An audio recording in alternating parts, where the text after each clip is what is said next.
The bag landed on his bed before the sun had finished rising over the cul-de-sac.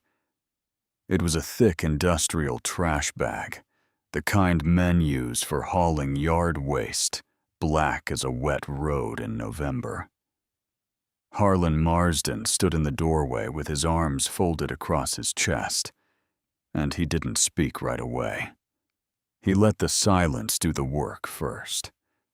He had always been good at that, at letting silence carry the weight of a thing he didn't want to say out loud. Adeline Holloway was already awake.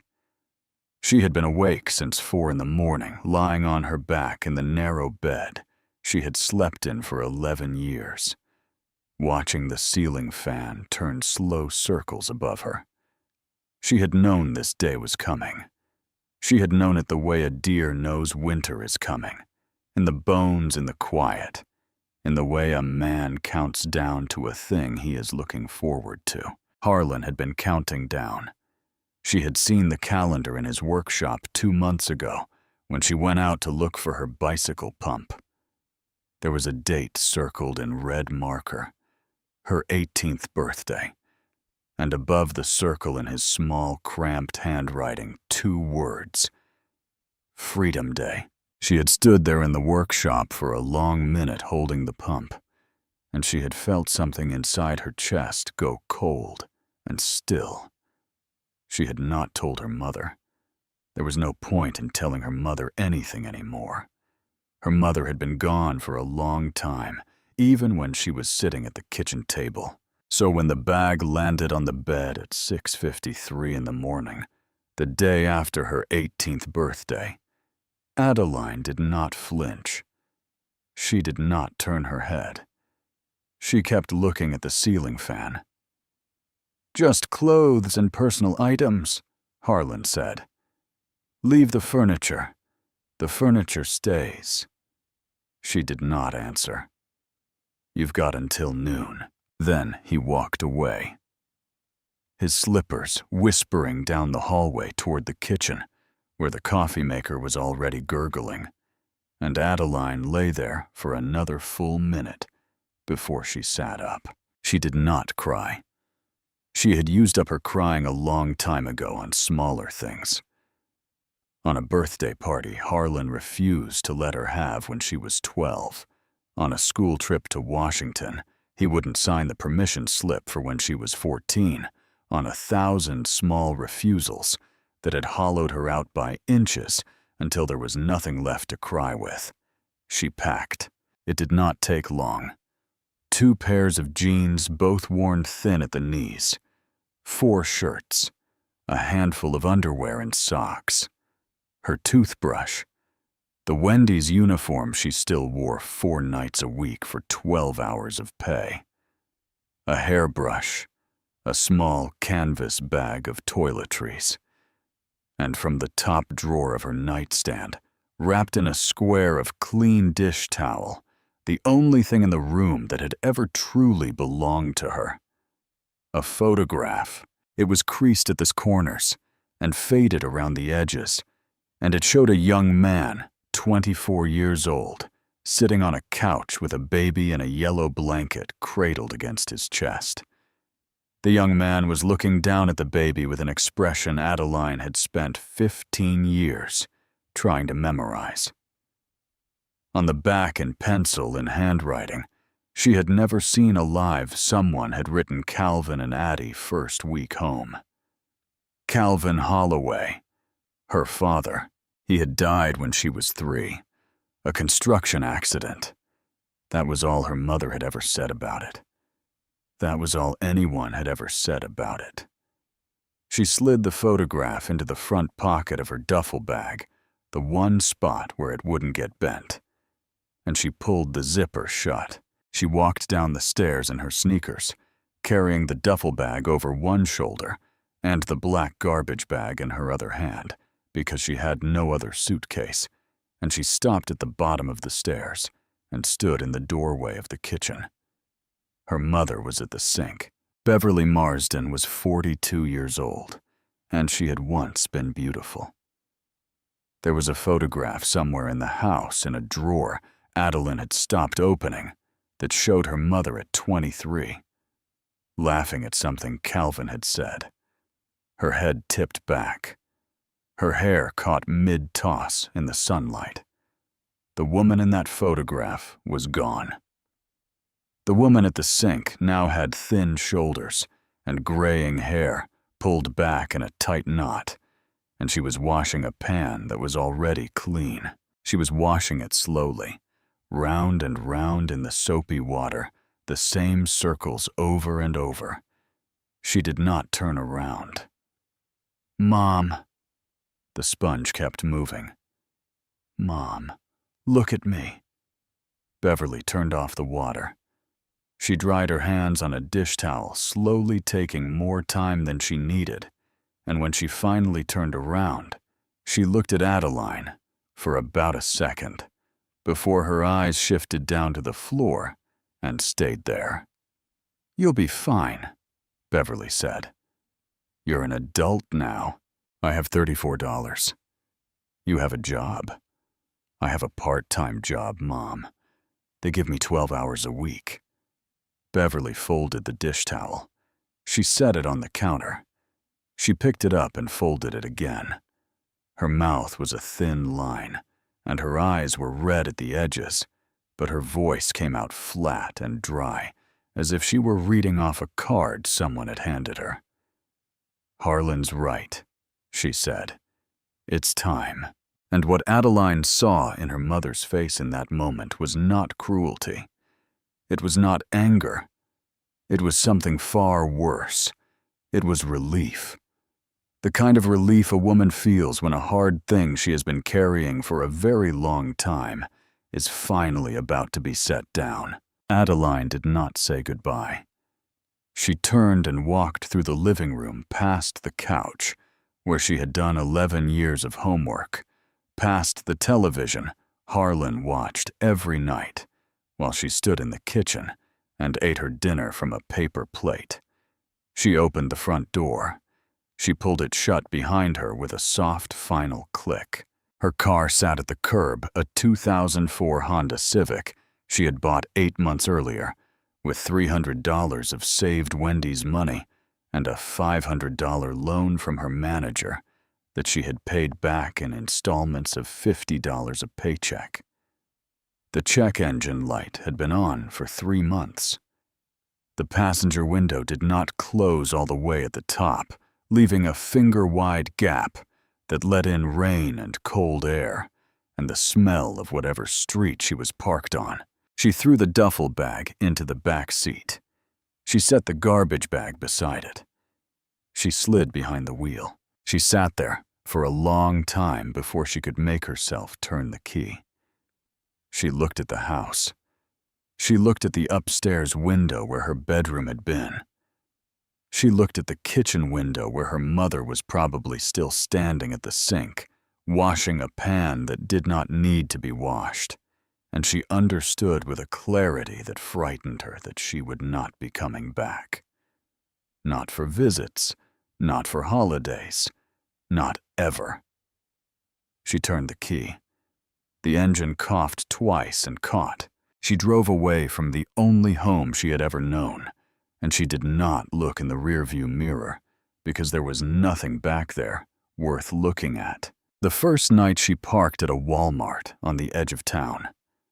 She had pulled in at dusk into the row farthest from the building behind a long line of campers and box trucks, where she hoped nobody would notice a single Honda Civic with a girl inside it.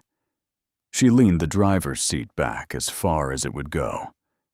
She balled up an old sweatshirt and pushed it against the window for a pillow. She pulled her jacket over her like a blanket. She did not sleep.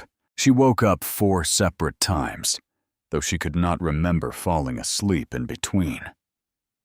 The first time a diesel truck idled in the next row over the cab, vibrating the engine, grumbling in the dark. The second time, footsteps came down the row of parked cars slow and even, and stopped beside her driver's side door. She lay perfectly still with her eyes closed and her hand under the sweatshirt, gripping her car keys, in case she needed to start the engine and drive. After a minute, the footsteps moved on. The third time, somebody 2 cars over was trying door handles. She heard the soft metallic click of a handle being lifted, and let go again a man, moving down the row, testing each car as if he were window shopping. He did not try hers. He moved on toward the end of the row and disappeared. The fourth time, she woke up for no reason at all and just lay there, staring at the gray ceiling of the Civic until the sky outside turned the color of dirty milk and the sun came up. She bought a coffee at the McDonald's across the parking lot for $1.19. She sat in the booth as long as they would let her. She used their bathroom to brush her teeth. She washed her face in the sink and dried it with rough brown paper towels, and looked at herself in the mirror, and she did not recognize the girl looking back. She drove. She had no plan, so she drove. She filled the tank for $9 at a Sunoco off the interstate and ate a cheeseburger from the dollar menu sitting on the hood of the Civic and watched a hawk circle high above an empty field. The second night, she parked behind a closed lumber yard because it was raining and she didn't want to sit in a Walmart parking lot in the rain. She listened to the rain on the roof for a long time. She thought about her mother. She thought about Calvin Holloway holding a baby in a yellow blanket. She thought about all the things she did not know about her own life, all the questions she had been told not to ask. And she fell asleep with her hand on the photograph in the front pocket of her duffel bag.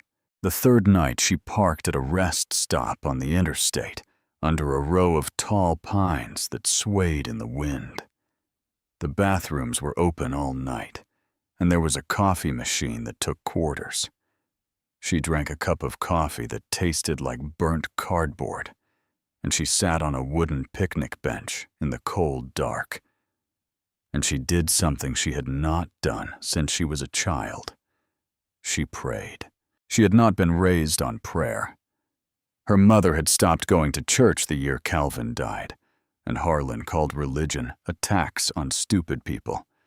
And so Adeline had grown up in a house where the name of God was never spoken, except as a curse.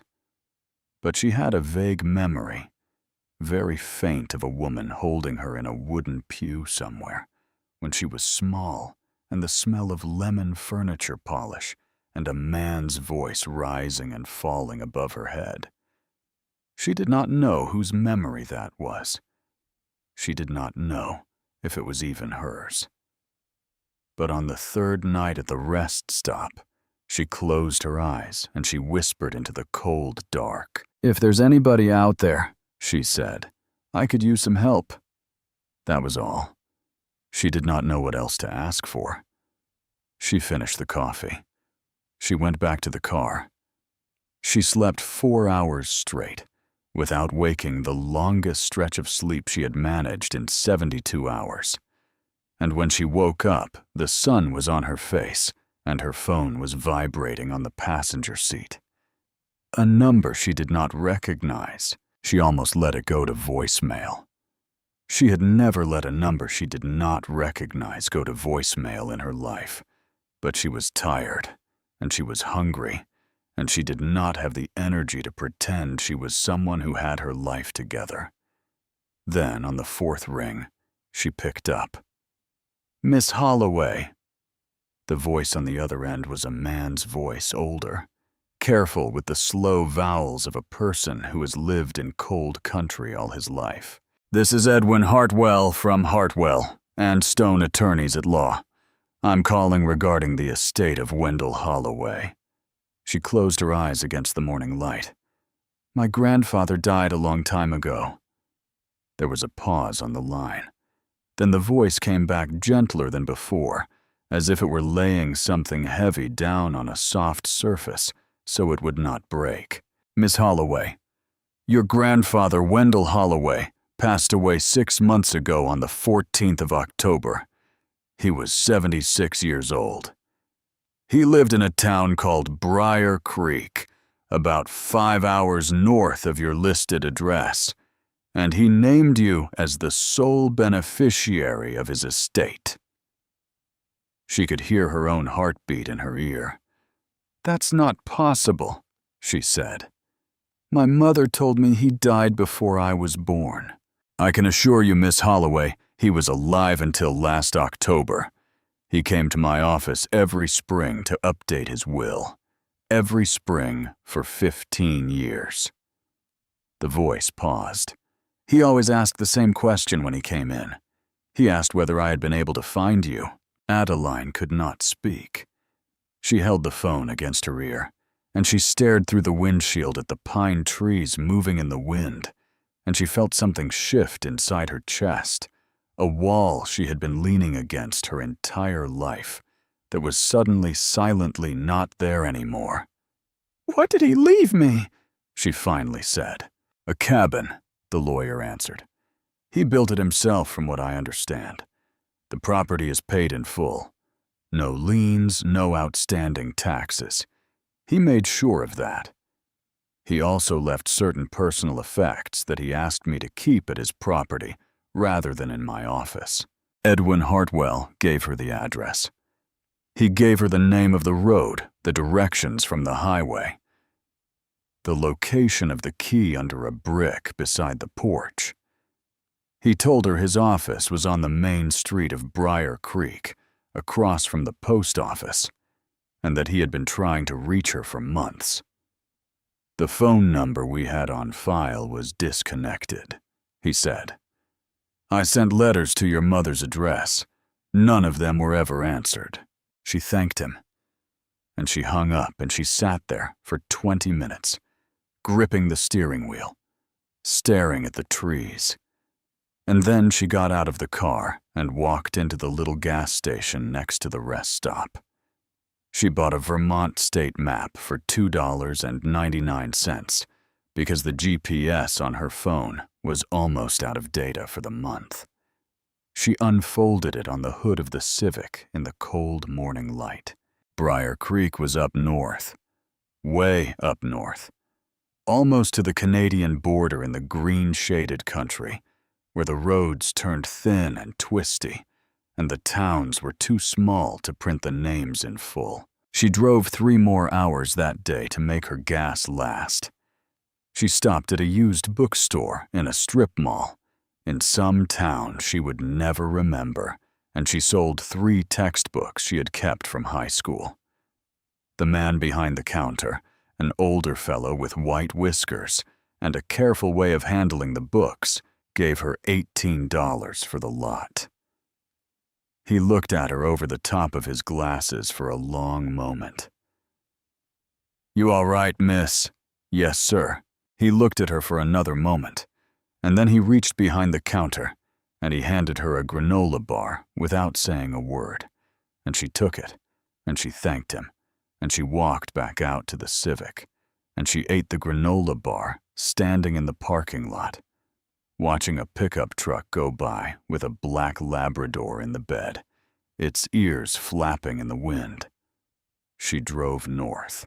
The suburbs gave way to strip malls, and the strip malls gave way to farmland, and the farmland gave way to trees, and the trees got taller and darker and closer together as the road climbed up into the foothills of Vermont.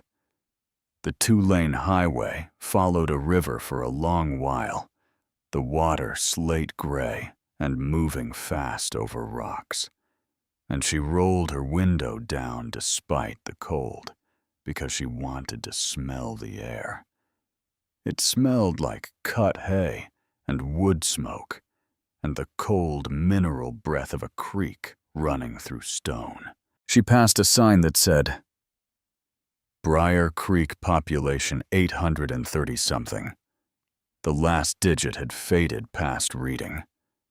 The road dipped down into a narrow valley, where the trees opened up onto a single main street that ran for maybe 4 blocks before the trees swallowed it up again on the other side. The town was small, Not charming small, just small. A hardware store with a faded green awning. A diner with the lights on, and 3 pickup trucks parked at angles in front. A little white church with a steeple. A post office that looked like it had once been somebody's shed. And at the end of the block, set back a little from the road, a general store with the words Hayes Mercantile painted in fading red letters above the door. The lawyer's office was already dark. It was almost 5. She would go in the morning. She pulled the Civic into one of the angle parking spots in front of the general store because she did not know what else to do. The bell above the door rang as she pushed it open, and a woman behind the counter looked up from a clipboard. The woman was somewhere in her late 60s. Her hair was gray and pulled back in a loose braid that hung down the front of her shoulder. She wore reading glasses pushed up on her forehead and a flannel shirt buttoned all the way to the throat, and she had the strong, square hands of a woman who had spent her life doing useful work. She looked at Adeline standing in the doorway with her duffel bag over her shoulder, and her hands went still on the clipboard. Her face did not change exactly, but something inside it shifted, and she set the pen down and took off her reading glasses and laid them carefully on the counter beside the clipboard. "You're Wendell's granddaughter," she said. Adeline stopped where she was, halfway between the door and the counter. The whole store was very quiet. A small refrigerator behind the woman hummed. From somewhere in the back came the soft click of a clock. "How did you know that?" The woman came around the counter slowly, as if she did not want to startle a deer. She stopped a careful distance away from Adeline, and she looked at her face the way a woman looks at a photograph she has not seen in many years. "Because you look exactly like your father," she said. The words went into Adeline like a fishhook. "I'm Mabel Hayes," the woman said. "I knew your grandfather for the better part of 30 years.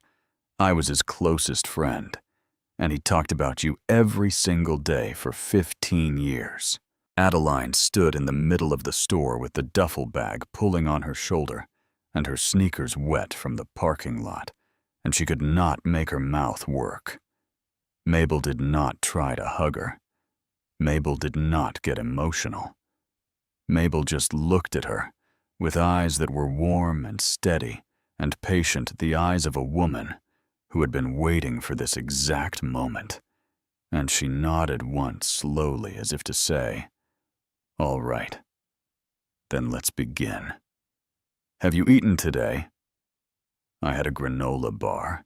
Mabel walked to the back of the store and came out 2 minutes later with a brown paper bag. She set it on the counter and she put things into it without asking. A loaf of bread, a jar of peanut butter, 2 apples, a bottle of water, a box of saltines, a small block of yellow cheese wrapped in waxed paper, a package of bologna, a roll of paper towels. "I can't pay for those," Adeline said. Mabel didn't look up. "Wendell paid for these," she said, "a long time ago. He left money at this store every month. He said it was for the day you came." She pushed the bag across the counter. "I've been putting it aside." Adeline reached for the bag, and her hand shook so hard she had to use the other one to steady it. She did not cry, but her eyes filled up, and she stood there at the counter, holding the brown paper bag, and looking at Mabel Hayes through a glaze of water she would not let fall. "What was he like?" she finally said. Mabel leaned back against the counter and folded her arms across her chest and looked out through the front window at the gathering dusk over the main street. "He was a carpenter," she said. 40 years a carpenter. Built houses up and down this valley. After your father died, he went through a hard stretch. drinking. 2 bad years. But he pulled himself out of it, got sober and stayed sober. Spent every year after that working on the cabin out on Old Creek Road. She paused. Built it with his own 2 hands. Every nail, every board, every joint. Took him 15 years. Why didn't he find me? Mabel looked at her then, and there was something hard in her eyes that was not directed at Adeline, but at something far away, something she could not say out loud yet. "He tried honey," Mabel said. "Lord, he tried everything." She gave Adeline directions. 2 miles up Old Creek Road. Take the left fork, where the road splits at the dead birch tree. The mailbox has no name on it. "You go on out there now," Mabel said. "Get yourself settled. I'll come by tomorrow." Adeline drove with the brown paper bag of groceries on the passenger seat next to the photograph of her father. The road went from pavement to gravel to packed dirt, and the trees pressed in on both sides until the sky was just a narrow ribbon of pale evening overhead. The Civic bounced along the ruts. A deer crossed the road in front of her and froze with one foreleg lifted, and she stopped and they looked at each other for a long moment before the deer flicked its tail and walked into the underbrush. She came around the last bend, and she saw the cabin. It sat at the end of the road in a clearing of mowed grass. 1 story. A covered porch running across the front with a railing that needed sanding. The roof was weathered cedar shake, but even from the driveway, she could see that every line of it was straight. Every angle was true. Every joint was tight. And the door frame. The door frame had been hand-carved. A pattern of leaves and branches ran along the top. Deeply cut, every leaf different from every other leaf. The kind of work that takes a man weeks and that no machine can do. She picked up the brass key from under the brick beside the porch step, exactly where Edwin Hartwell had told her it would be. The key was old, heavy, warm from sitting in the sun. She slid it into the lock. The door swung open without a sound. The hinges had been oiled recently. Somebody had been keeping this place up. Inside, the cabin smelled like cedar and dust, and the faint sweet tang of beeswax. A small living room with a stone fireplace. A kitchen with 1 window over the sink, and a wood-burning cook stove against the back wall. A short hallway leading to 1 bedroom and 1 small bathroom. Everything was built from the same warm-toned pine. Every shelf was level. Every drawer slid open and shut without catching. Nothing creaked. The floorboards were tongue and groove, fitted so tight you couldn't have slid a sheet of paper between them. She set her duffel bag on the floor, and she walked through the rooms, slowly running her hand along the walls, opening drawers and finding them empty, opening cabinets and finding them empty, standing at the kitchen window and looking out at the backyard, where an old oak tree spread its branches over a square of weeds that had once been a garden. There was no furniture except a single wooden chair by the fireplace and a small side table beside it. And on the mantel above the fireplace, all by itself, a brass candlestick with a half-burned candle. She found a broom in the closet, and she swept the floors. She wiped the counters with a damp rag she found in a drawer. She turned on the kitchen faucet, and brown water sputtered out for 10 seconds before running clear. She tested the bathroom sink. She tested the bedroom light switch. Everything worked. She made a peanut butter sandwich, and she sat down on the floor in the living room, with her back against the wall by the fireplace, and she ate it slowly, listening to the silence of the cabin and the wind moving in the pines outside. And she felt the day catch up with her in one long slow wave that pressed her back against the wall and made her close her eyes. She had been driving for 3 days. She had been alone for 3 days. She had $34 and a brown paper bag of groceries and a cabin in the woods of northern Vermont that an old man she had never met had built for her with his own hands. She opened her eyes, and that was when she saw it. The baseboard. The baseboard that ran along the wall beside her, the one her shoulder was almost touching, was the same warm pine as every other baseboard in the cabin. The same smooth finish, the same careful joint at the corner. But it sat differently against the wall. Every other baseboard in the cabin was flush, tight, pressed against the drywall with the seamless precision of a man who measured twice and cut once. This one had a gap, a hair-thin gap that ran the entire length of the board. Not from settling, not from warping. The gap was uniform, exactly the same width all the way across. It was not a flaw. It was deliberate. It was built to move. She set the half-eaten sandwich on the floor. She got onto her knees, and she pressed her palm against one end of the baseboard. Nothing happened. She pressed the other end. The board slid sideways on hidden tracks, smooth and silent, and disappeared behind the wall. Behind it was a compartment, cedar-lined, about 8 inches deep and 2 feet wide, and sitting inside side by side were 3 white envelopes. Each one was labeled in careful, steady handwriting. Adeline, age 6. Adeline, age 7. Adeline, age 8. She picked up the first envelope with hands that had gone numb. She slid her thumb under the flap. The seal gave way without resistance. Inside was a birthday card. Simple, a drawing of a yellow cake on the front with 3 candles. She opened it. Happy birthday, Adeline. I hope this one reaches you. I sent a card to your mother's house, but it came back like the others, so I am keeping this one here instead. You are 6 years old today, and I have never stopped thinking about you. Your father would be so proud of the girl you are becoming, even though I am not allowed to see it. I love you, sweetheart. Grandpa Wendell.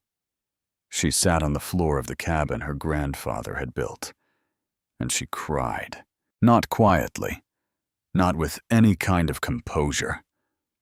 She pulled her knees up to her chest, and she pressed the card against her heart, and she sobbed until her ribs ached, and the light through the window turned orange, and then gray, and the room went dim around her.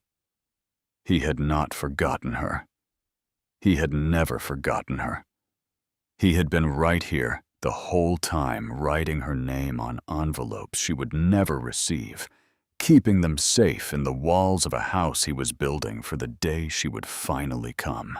She wiped her face with the back of her hand. She reached for the second envelope.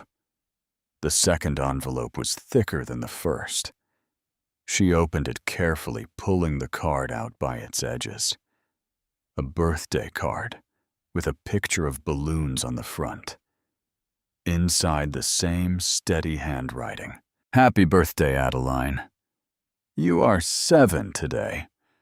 I drove past your mother's house last week. I parked my truck across the street and I sat there for an hour. I could see your bedroom light on. I wanted to walk up and knock on the door. I wanted that more than anything. But the restraining order says I cannot come within 200 feet of you. So I sat in the truck, and I watched your light until it went off. Then I drove home and wrote you this card. I love you, sweetheart. Grandpa Wendell. She pressed her hand flat against the floor to keep from falling forward. She opened the third envelope. Happy birthday, Adeline. You are 8. I filed a petition with the court last month for visitation rights. The judge denied it. Your mother's lawyer said I was an unfit influence. I have been sober for 2 years now, but the things I did before that still follow me around. I am going to keep trying. I will never stop trying. I love you. Grandpa Wendell. 3 cards. 3 years of trying to reach a granddaughter who didn't even know he existed. Adeline put the cards back in their envelopes one by one.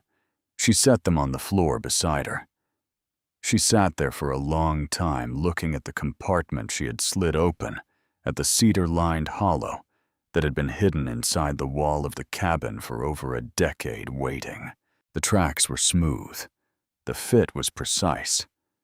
Someone had built this hiding spot with the same care as every other joint in the cabin. She was sure there were more. She stood up. Her legs were stiff from sitting.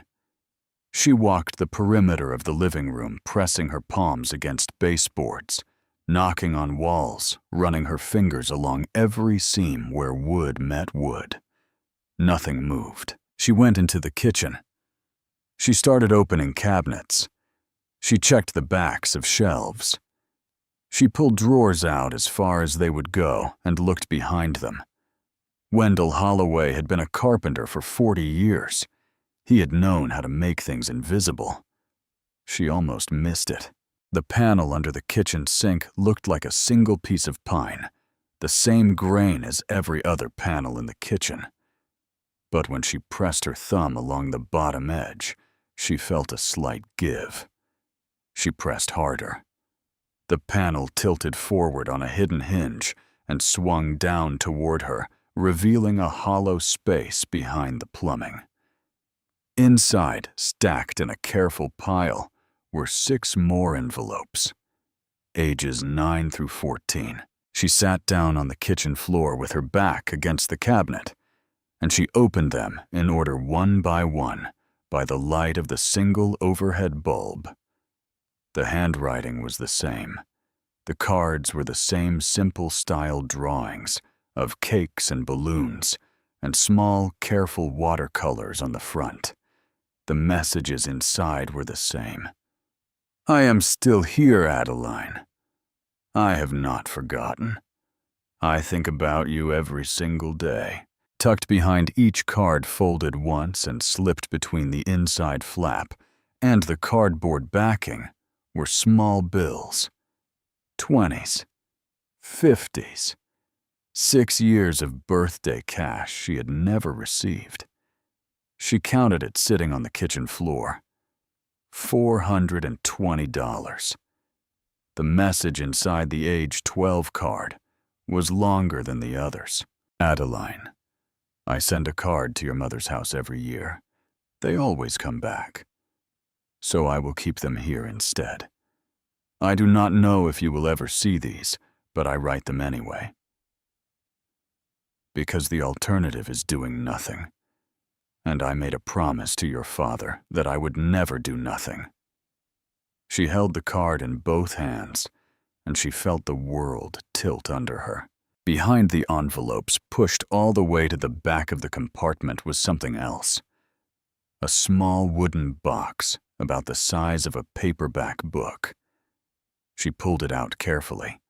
It was heavier than it looked. The wood was sanded smooth and finished with a soft hand-rubbed oil.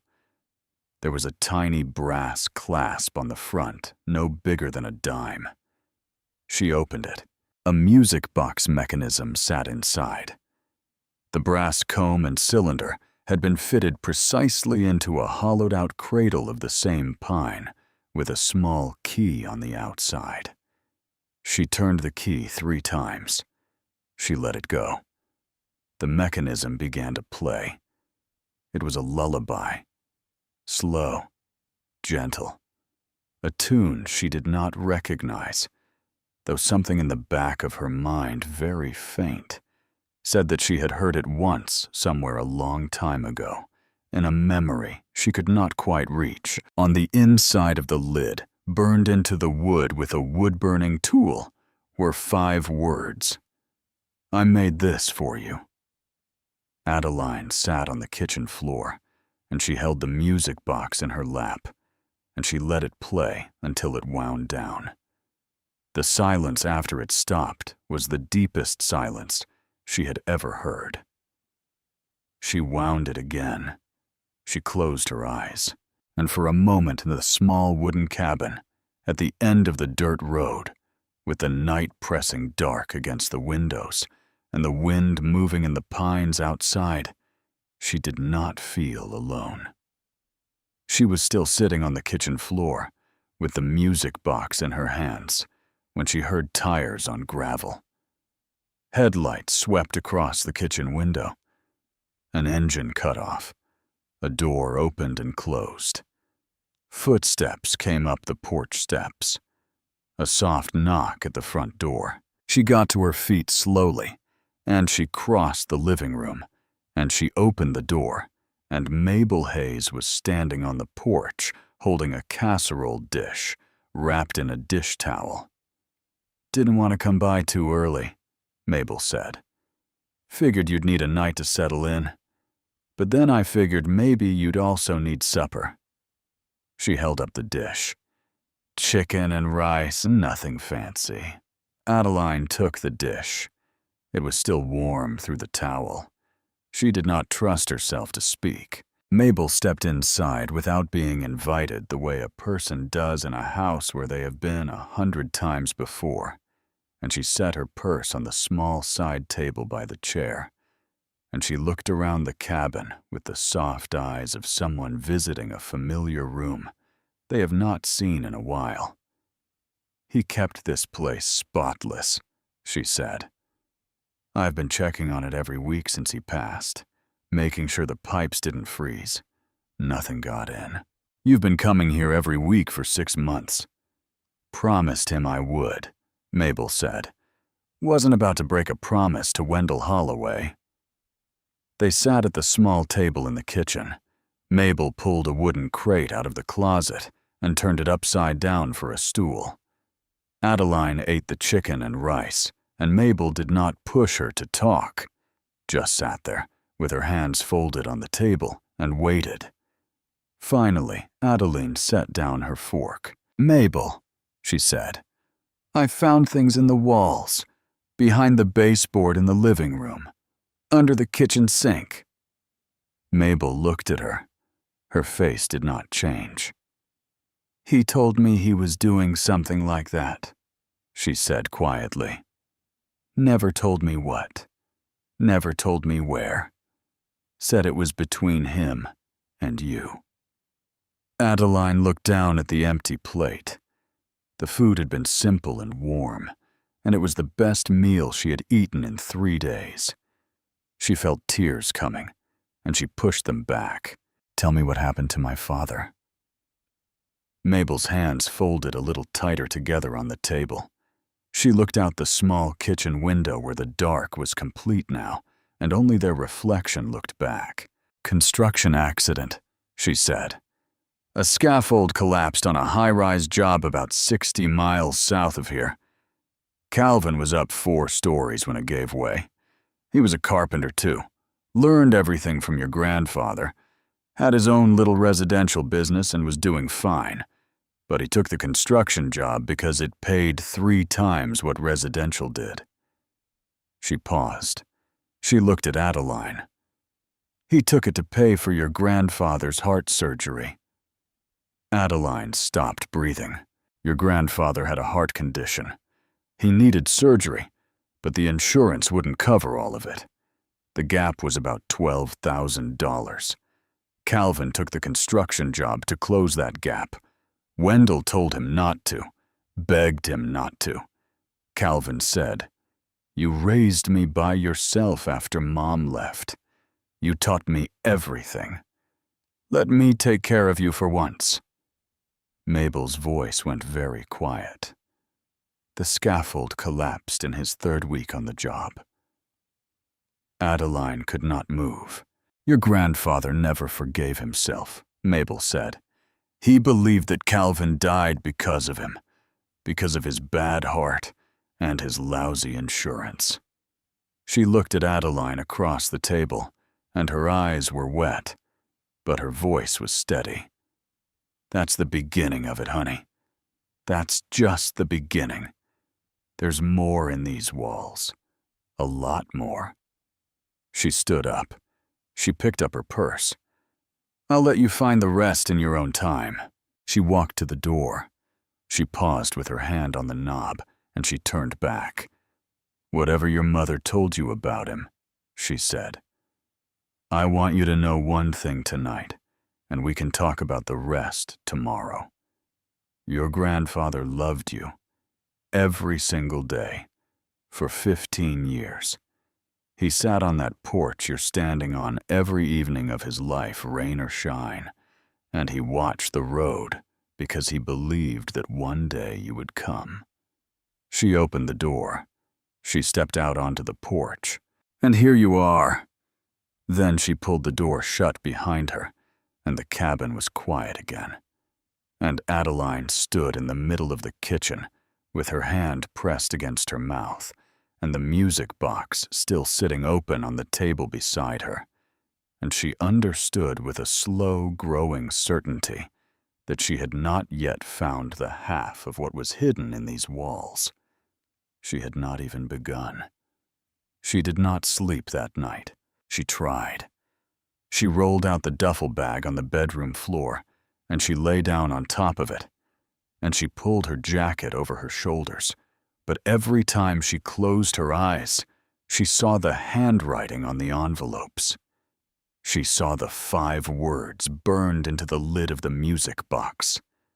She saw a man she had never met sitting in a pickup truck across the street from her childhood house, watching her bedroom light go off at the end of the day. Around 3 in the morning, she gave up.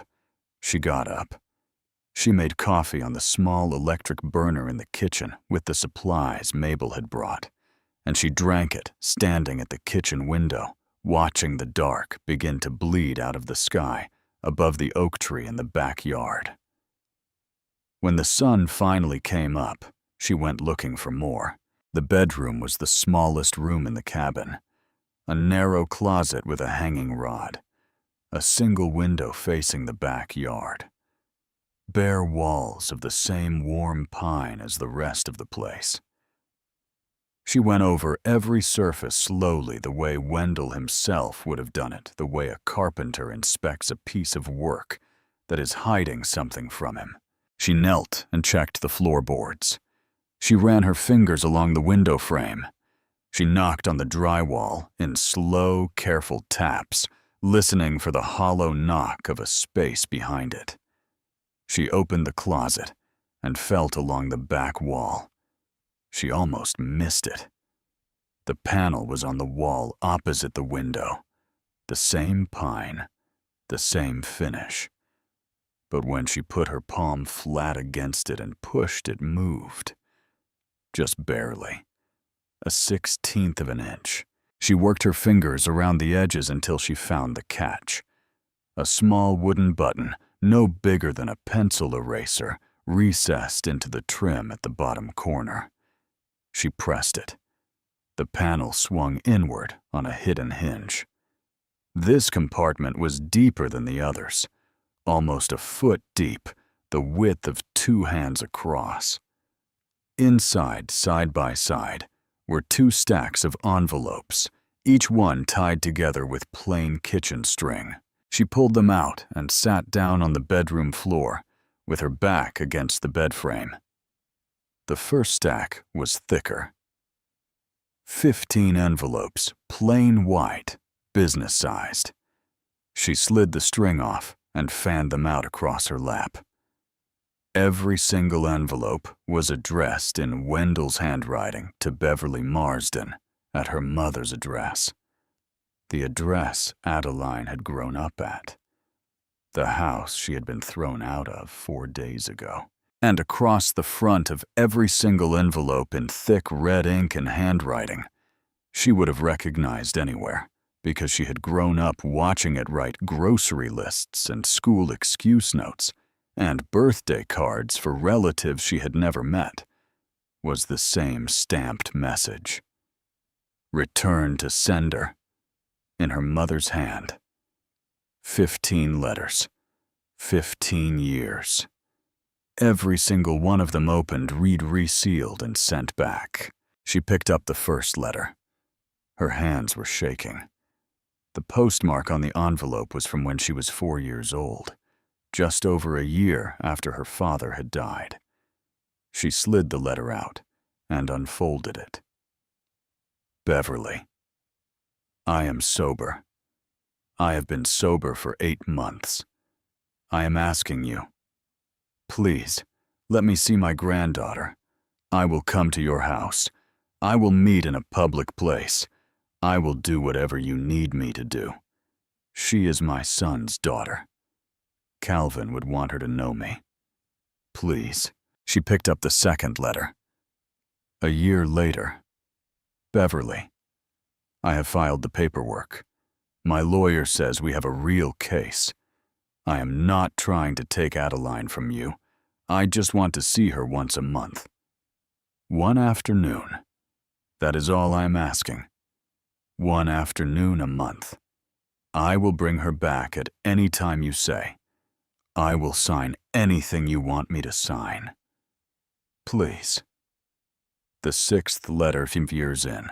Beverly, I know you read these before you send them back. The postmarks show they have been opened. I do not understand what I have done that is so terrible you would keep a man from knowing his only granddaughter. Calvin is gone. Adeline is all I have left of him. Please. The 12th letter. Beverly, I have stopped hiring lawyers. I have stopped going to court. It does not work, and I cannot afford it anymore. But I want you to know something. I have not stopped. I will never stop. I am building something for her. When she is old enough, she will find me or I will find her. One of those things will happen. I believe that. Adeline set the letters down in her lap. She did not cry. The thing inside her had moved past crying. There was a deep, cold place opening up in her chest, and she sat with it for a long time before she could make herself reach for the second stack. The second stack was only one envelope. It was older than the others. The paper was yellowed at the edges, and soft, the kind of soft an envelope gets when it has been handled many times by hands that loved it. The handwriting on the front was not Wendell's. It was faster, younger, less careful. The letters slanted forward, as if the person who wrote them had been in a hurry, or as if he had not been a man who wrote letters often. It was addressed simply. Dad. Adeline's hand went still on the envelope. She knew before she opened it whose handwriting this was.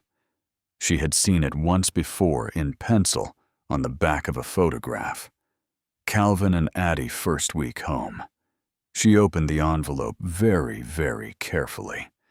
The letter was 3 pages written on lined paper torn from a yellow legal pad. The pages were soft and crisp at the edges. She could see where Wendell had folded them and unfolded them so many times that the creases had begun to wear through. She read, Dad, I know you do not want me taking this job. I know the site is bad and the foreman cuts corners. I have heard the stories, same as you. But your surgery is in 6 weeks, and the insurance gap is $12,000, and I am not going to let you skip it again. You skipped it last year. You are not skipping it this year, so please stop arguing with me about it. You raised me by yourself after Mom left. I was 7 years old. You worked 2 jobs, and you came home every night and made me dinner and helped me with my homework, and you never once let me feel like I was missing something. You taught me how to drive a nail straight. You taught me how to read a level. You taught me how to keep my word.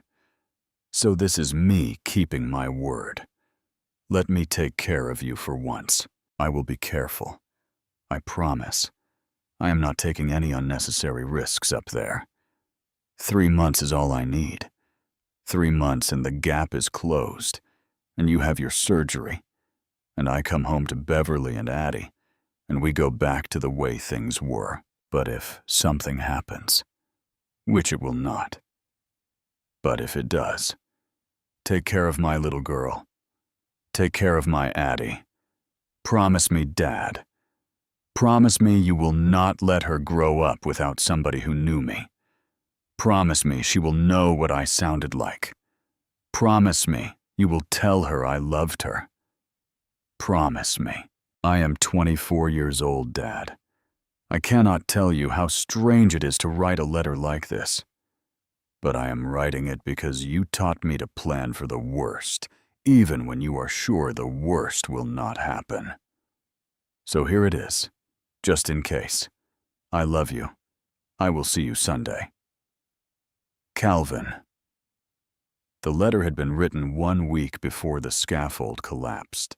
Adeline sat on the bedroom floor, and she held the letter in both hands, and she could not breathe. The words on the page blurred, and she pressed the letter against her chest, and she curled forward until her forehead touched her knees, and she stayed like that. She did not make a sound.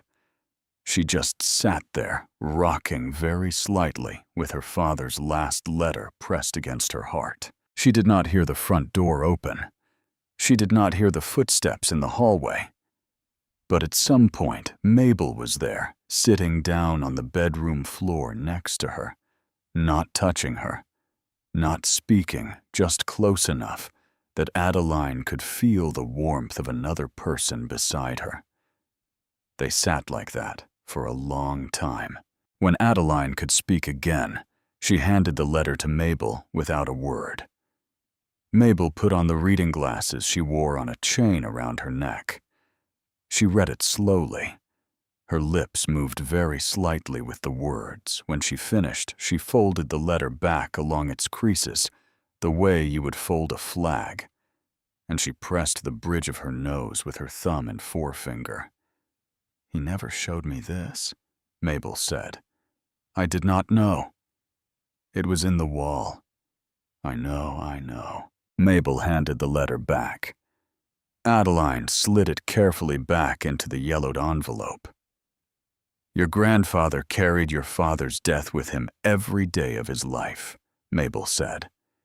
"He believed it was his fault, his heart, his bills, his surgery. He could not let it go." She pushed herself up off the floor with one hand on the bed frame. "Come on, honey.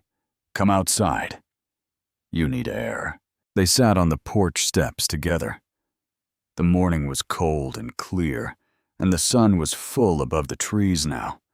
A few yellow leaves had begun to come down off the oak in the backyard.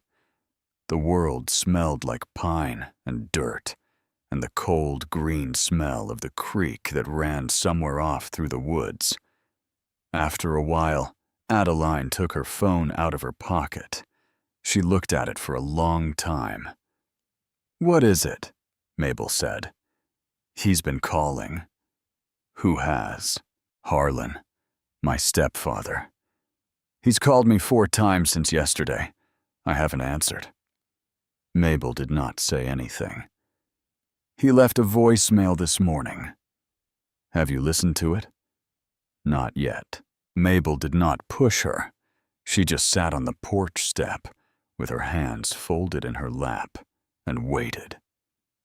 Adeline tapped the screen. She put the phone to her ear. The voicemail played on speaker because she had forgotten to take it off speaker, and because part of her wanted Mabel to hear.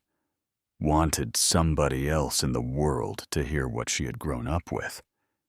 The voice was Harlan's, but it was a different Harlan than the one who had thrown the trash bag on her bed. Adeline. Hi, sweetheart. Listen, your mother and I have been thinking about you. We feel just terrible about how things ended. Things got said that shouldn't have been said. You know how it is. Family is family. Why don't you come on home? Your mother misses you. We'll talk it through. A pause. The voice shifted. The warmth went out of it like a switch had been flipped. Also, we need to talk about this business with your grandfather. The lawyer called your mother. Your mother is the next of kin, Adeline. Not you. Your mother. That property and whatever the old man left, that should be coming to her, not to a teenager who doesn't know what to do with it. We can work this out together as a family. But if you want to make it difficult, we have a lawyer of our own. We will go to court if we have to. I am telling you this for your own good. Call me back. The voicemail ended. Adeline lowered the phone. She set it face down on the porch beside her. She looked at Mabel. Mabel was looking at the trees across the road, but her jaw had set in a hard line, and there was a small muscle moving in her cheek. Let them come, Mabel said finally. Let them drive up here and try it. This whole town knew Wendell Holloway. Every soul in Briar Creek will line up at that courthouse to testify on his behalf. And on yours. He sounded almost nice for a second. That's the dangerous kind. Mabel reached over and put her hand briefly on Adeline's hand. Just for a moment. Then she took it back. You go on inside, and you eat something. I have to open the store at 10. You come down later if you want to. Or stay here. Either way. She stood. She walked down the porch steps. She paused at her truck and turned back. And Adeline, don't you call him back. Not today. Not until you are ready. Your grandfather had a lawyer in town who is your lawyer now. You let him handle it. She drove away. Adeline sat on the porch steps with the phone face down beside her, and she watched the dust settle on the road where Mabel's truck had been. She was still sitting there an hour later when the mail truck came around the bend. It was an old white postal truck with the steering wheel on the wrong side and a flashing yellow light on top. The driver was a man in his late 60s with a gray beard and a faded blue postal cap pulled down low over his eyes. He slowed the truck to a crawl as he approached the empty mailbox at the end of the driveway. And then he stopped, and he leaned his arm on the open window, and he looked up at the porch. You must be the granddaughter, he called. She nodded.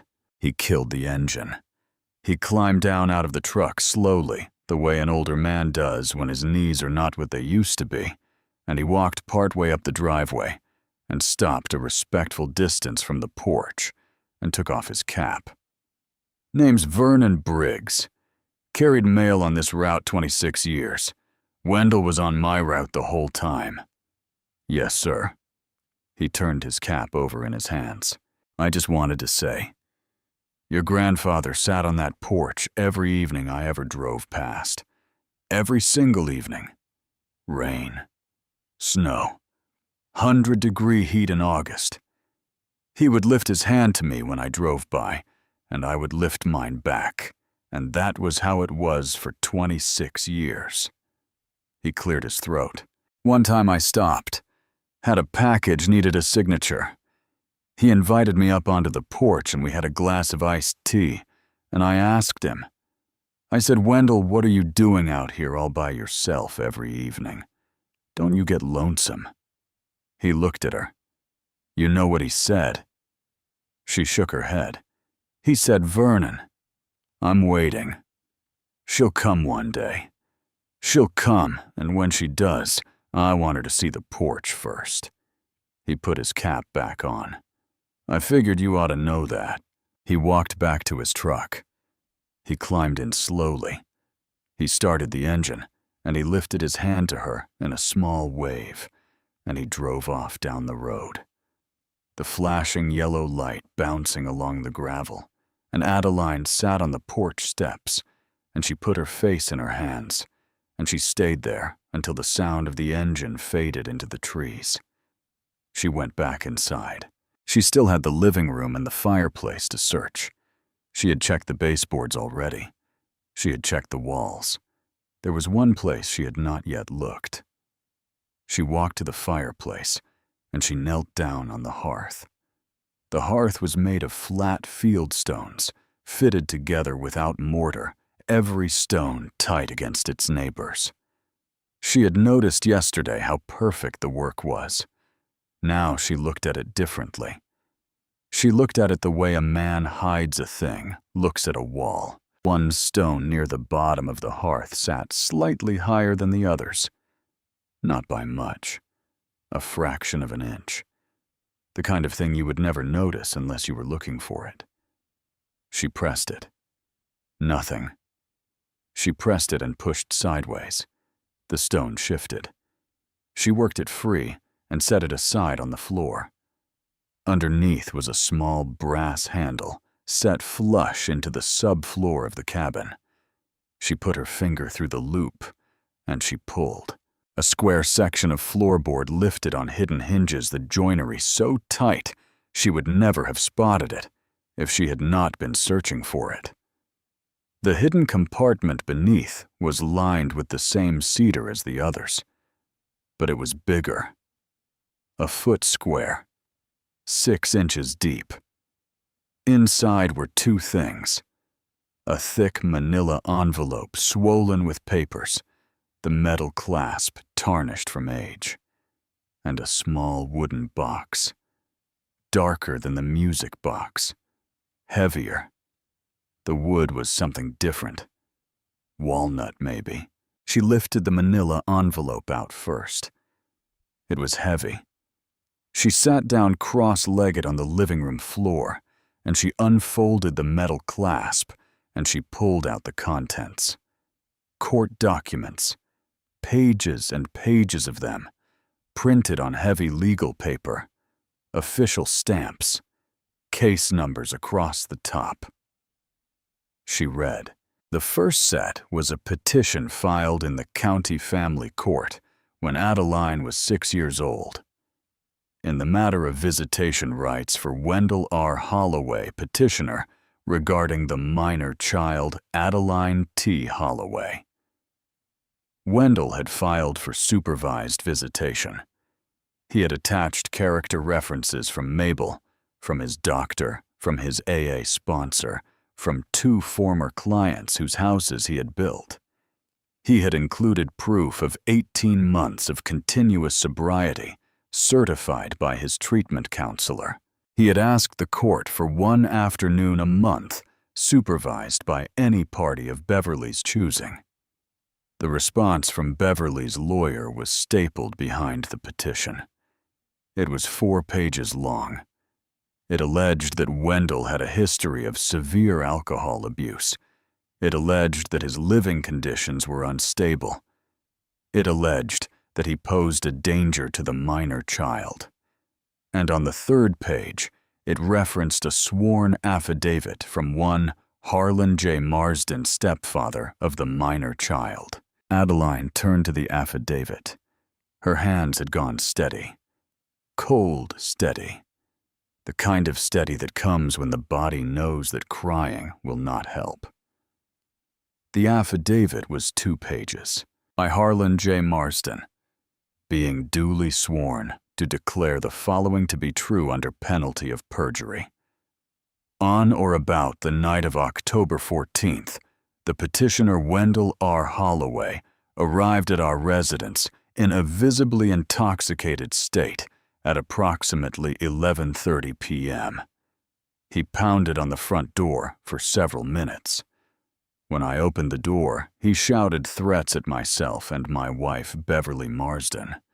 He stated, and I quote, that he would kill me if I kept him from his granddaughter. He stated that he had a firearm in his vehicle. He refused to leave the property when asked. I called the local police, who arrived approximately 20 minutes later, at which point Mr. Holloway had departed.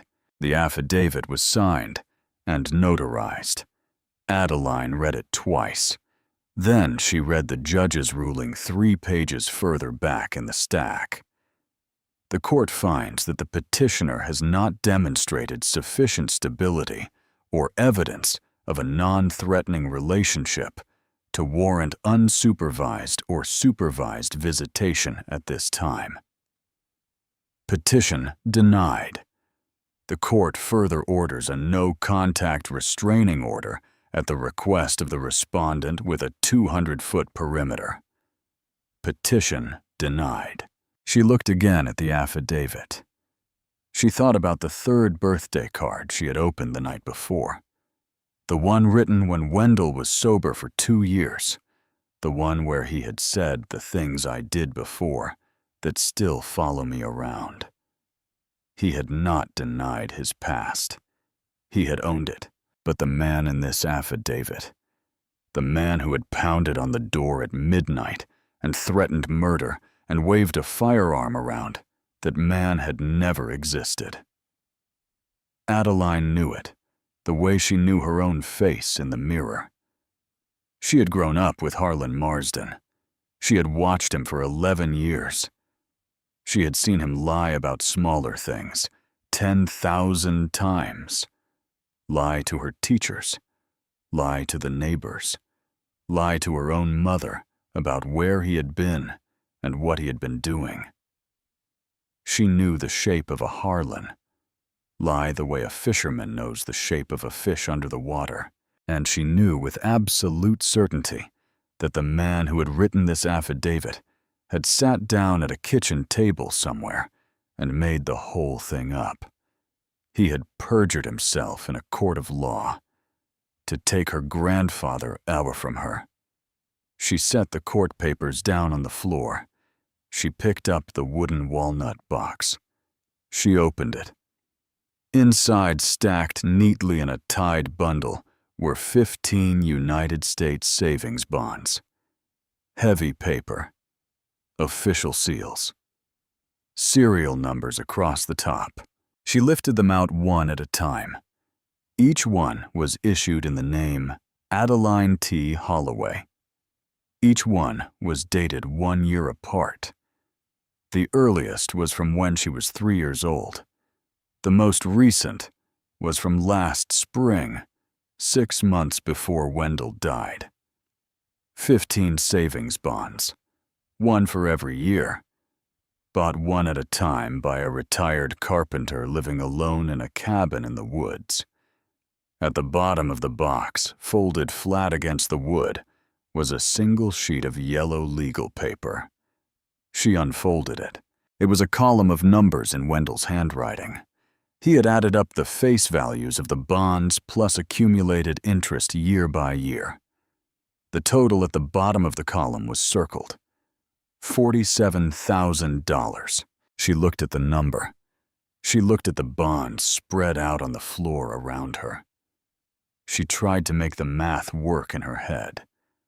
A retired man living alone in a cabin in northern Vermont, on a carpenter's Social Security check, had set aside enough money every single year for 15 years to buy a savings bond in her name.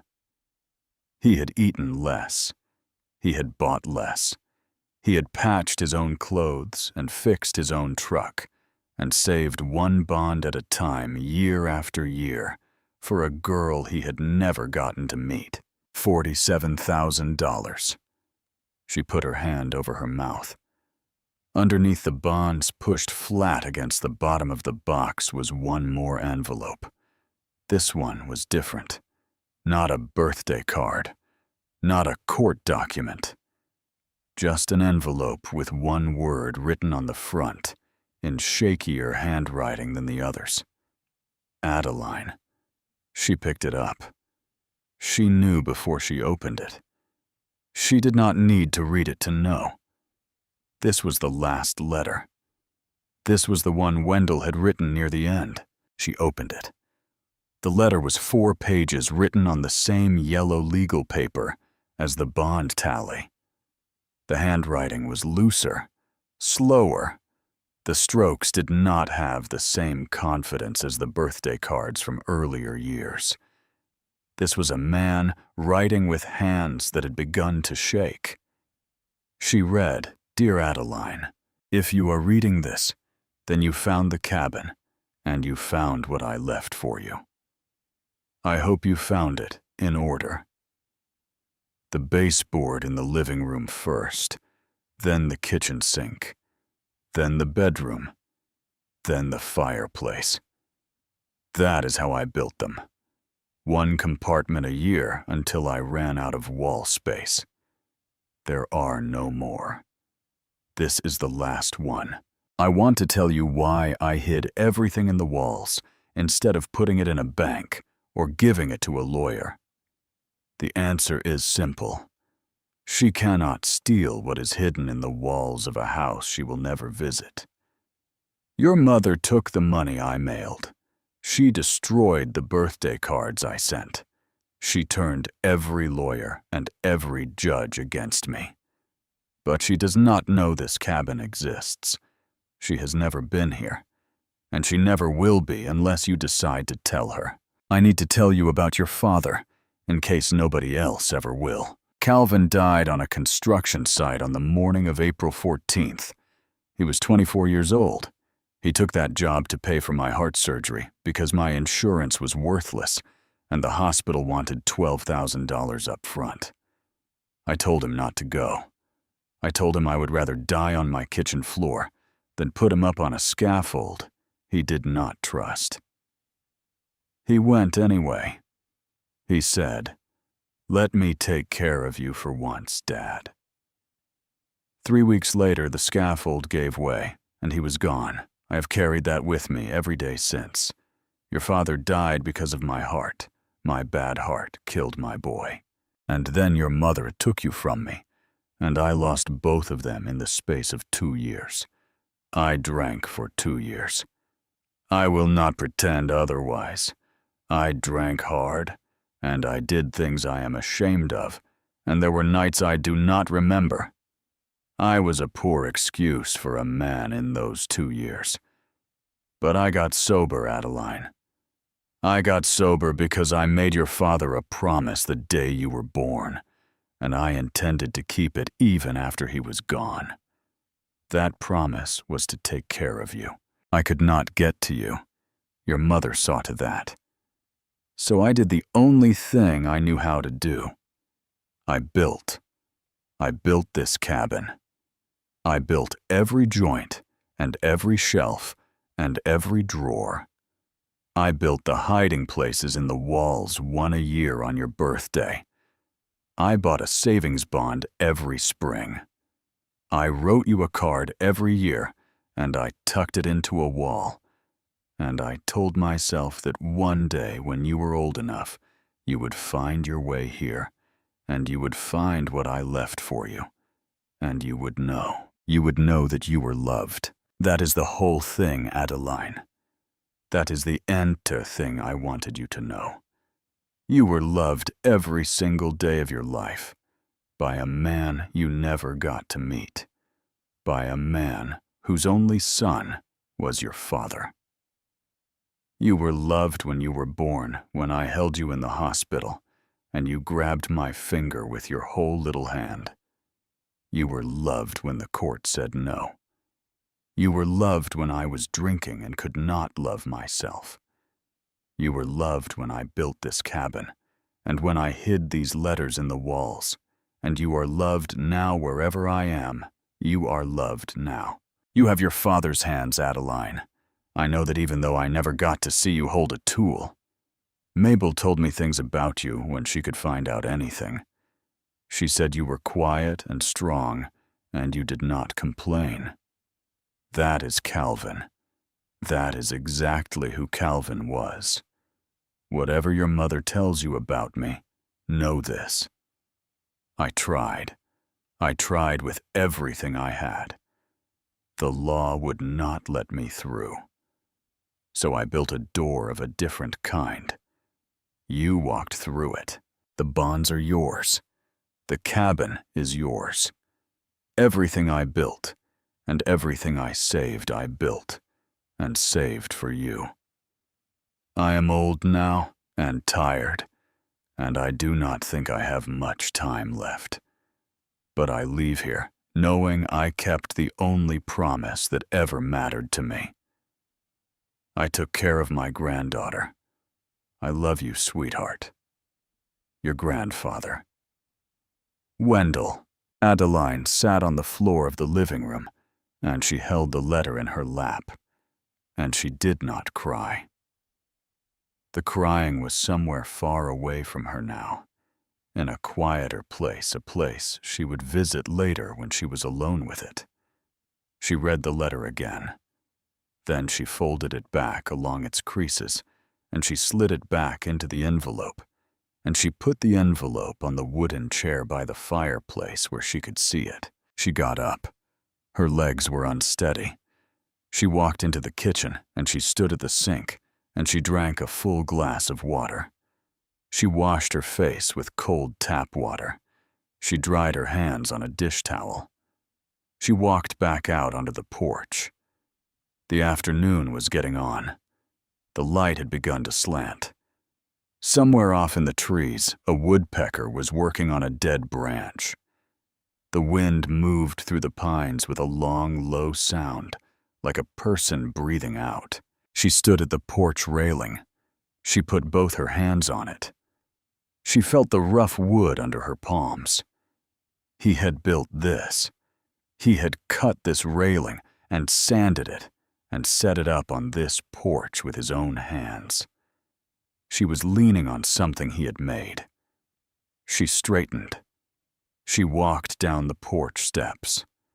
She walked around the side of the cabin to the backyard, where the oak tree spread its arms over the patch of weeds that had once been a garden. She stood under the oak, and she looked up at its branches against the late afternoon skies.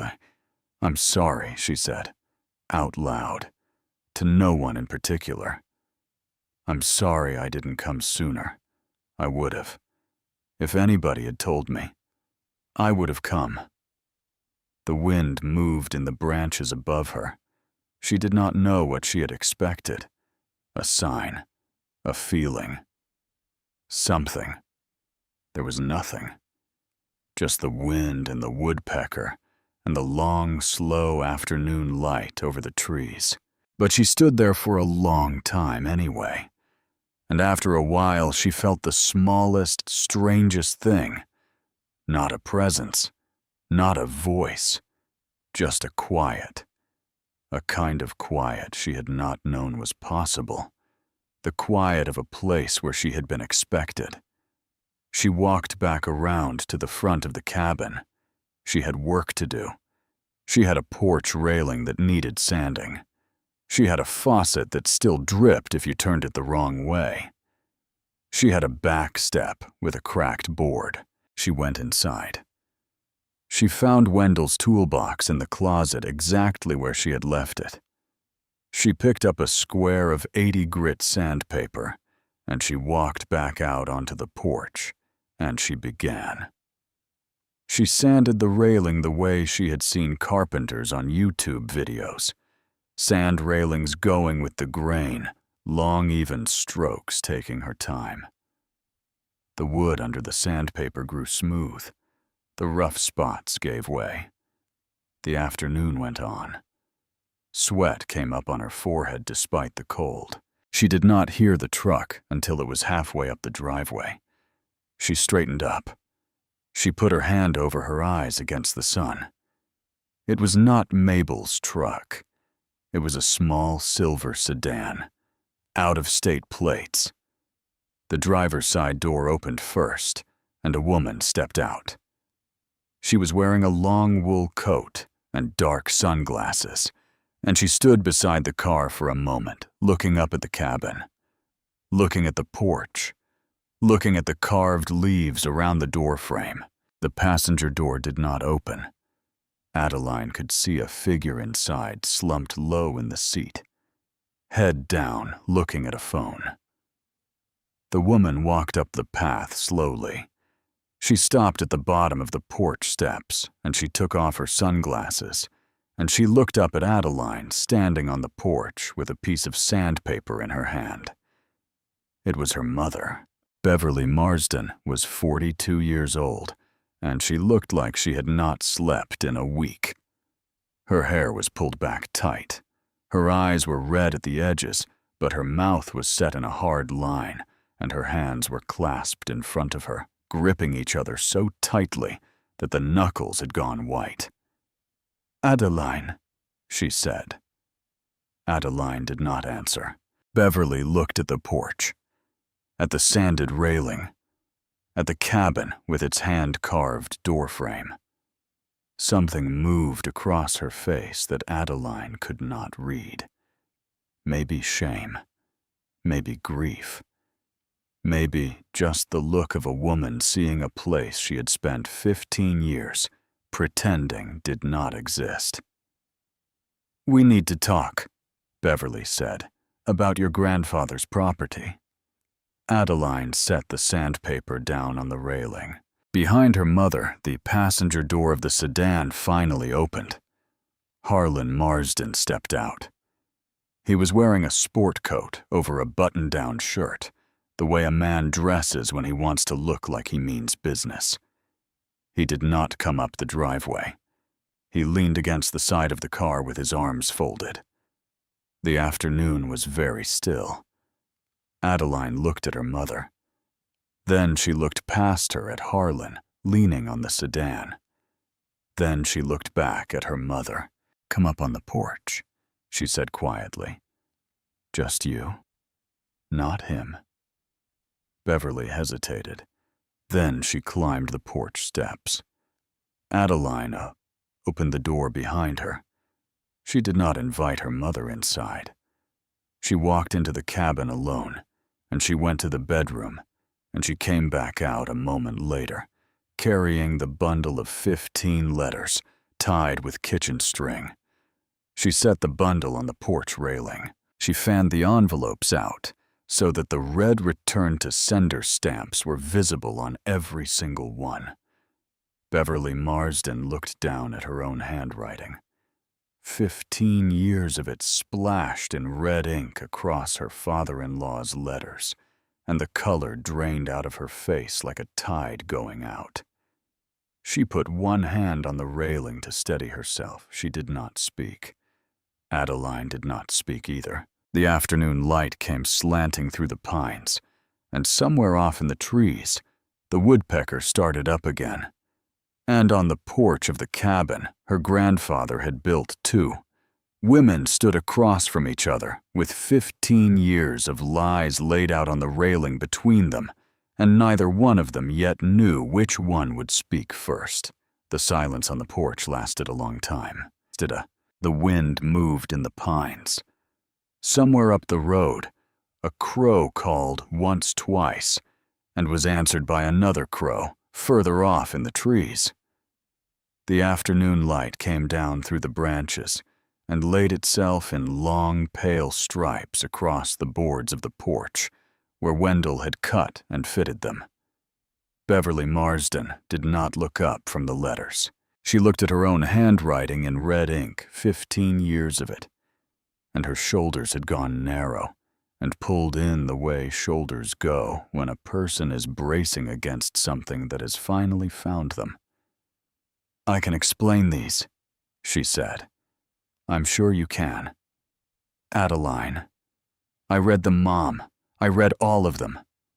Beverly closed her eyes. "He wrote to you every year. For 15 years. He apologized in some of them. He begged in some of them. In one of them he said he just wanted one afternoon a month. One afternoon. And you wrote return to sender on every single one of them. It was complicated. No, it wasn't. The words came out flat. Not angry. Adeline was past angry. She was somewhere on the other side of angry in a country she had never been to before, and her voice came from there. It wasn't complicated. He was an old man trying to know his granddaughter, and you said no.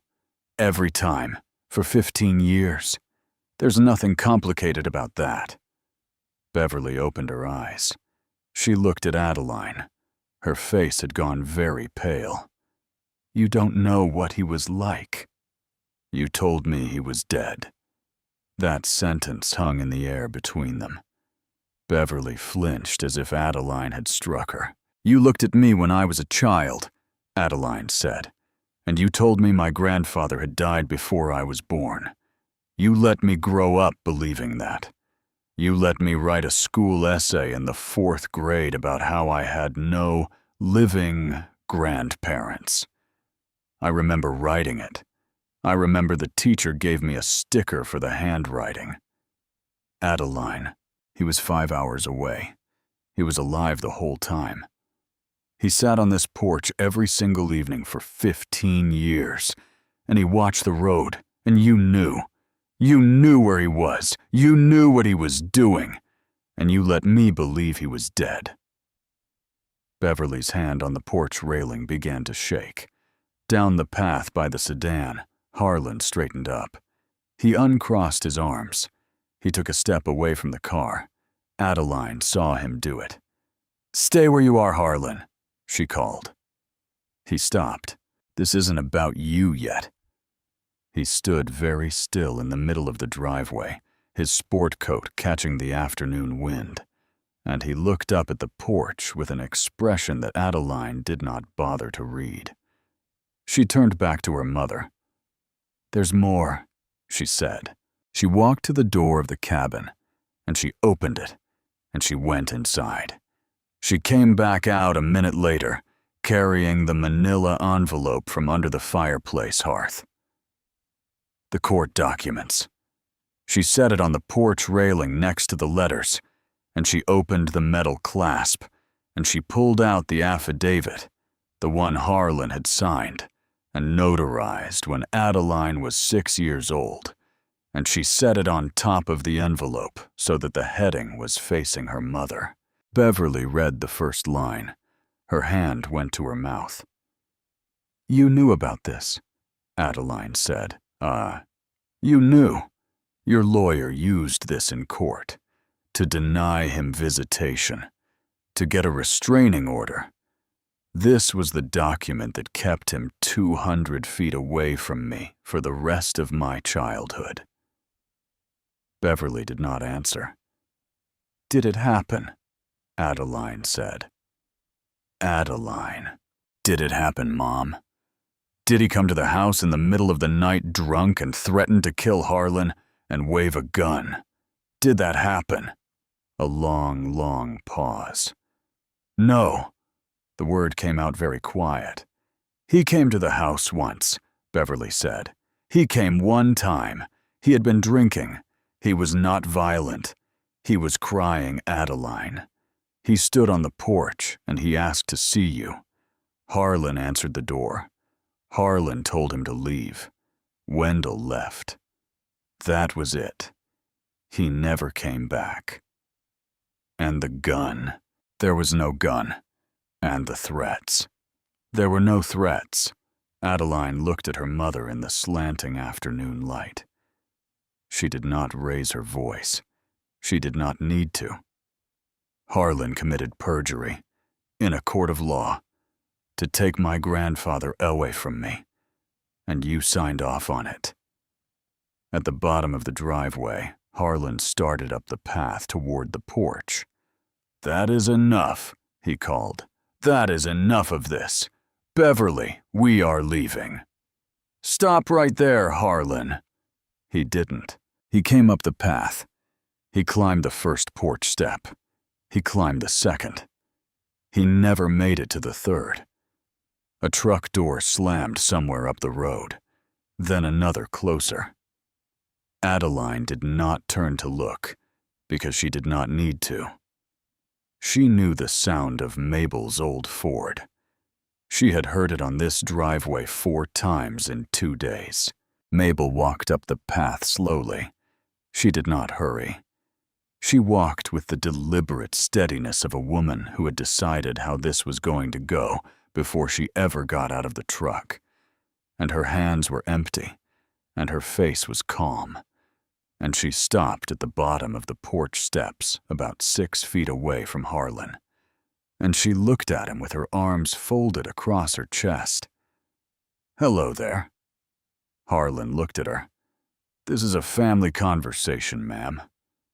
"That's so." Another vehicle came around the bend in the road. A red pickup dented along one side with a load of 2x4s strapped in the bed. It pulled up behind Mabel's truck, and the engine cut off, and a man stepped out. He was in his 60s, square through the shoulders, wearing a quilted vest over a flannel shirt. He had a clipboard in one hand. He did not say anything. He just walked partway up the driveway and stopped and stood there with the clipboard at his side. Then, from the opposite direction came the slow rumble of the postal truck. It came around the bend at a normal speed, and then it slowed, and then it stopped right in the middle of the road. Vernon Briggs killed the engine. He climbed down out of the cab. He did not come up the driveway. He just stood beside his truck, with his hands in his pockets, and he looked up at the porch. 3 of them, just standing there, not speaking, not coming closer, not doing anything at all except being present. Harlan Marsden looked at Mabel. He looked at the man with the clipboard. He looked at the mail carrier. And then he looked at the porch at Adeline standing there with the affidavit in her hand and the letters fanned out on the railing behind her. Something happened to his face. Adeline had grown up with Harlan Marsden. She had watched him for 11 years. She had seen him in every kind of mood a man could be in, and she had thought she knew every face he had. But she had never seen the face he had now. He looked like a man who had walked into a room expecting to find one person waiting for him and had found 100 instead. The color went out of him in stages. He took a step back down the porch steps. Then another. He did not look at Beverly. He did not look at anyone. He turned and he walked back down the path to the sedan, and he opened the driver's door, and he got in. He did not start the engine.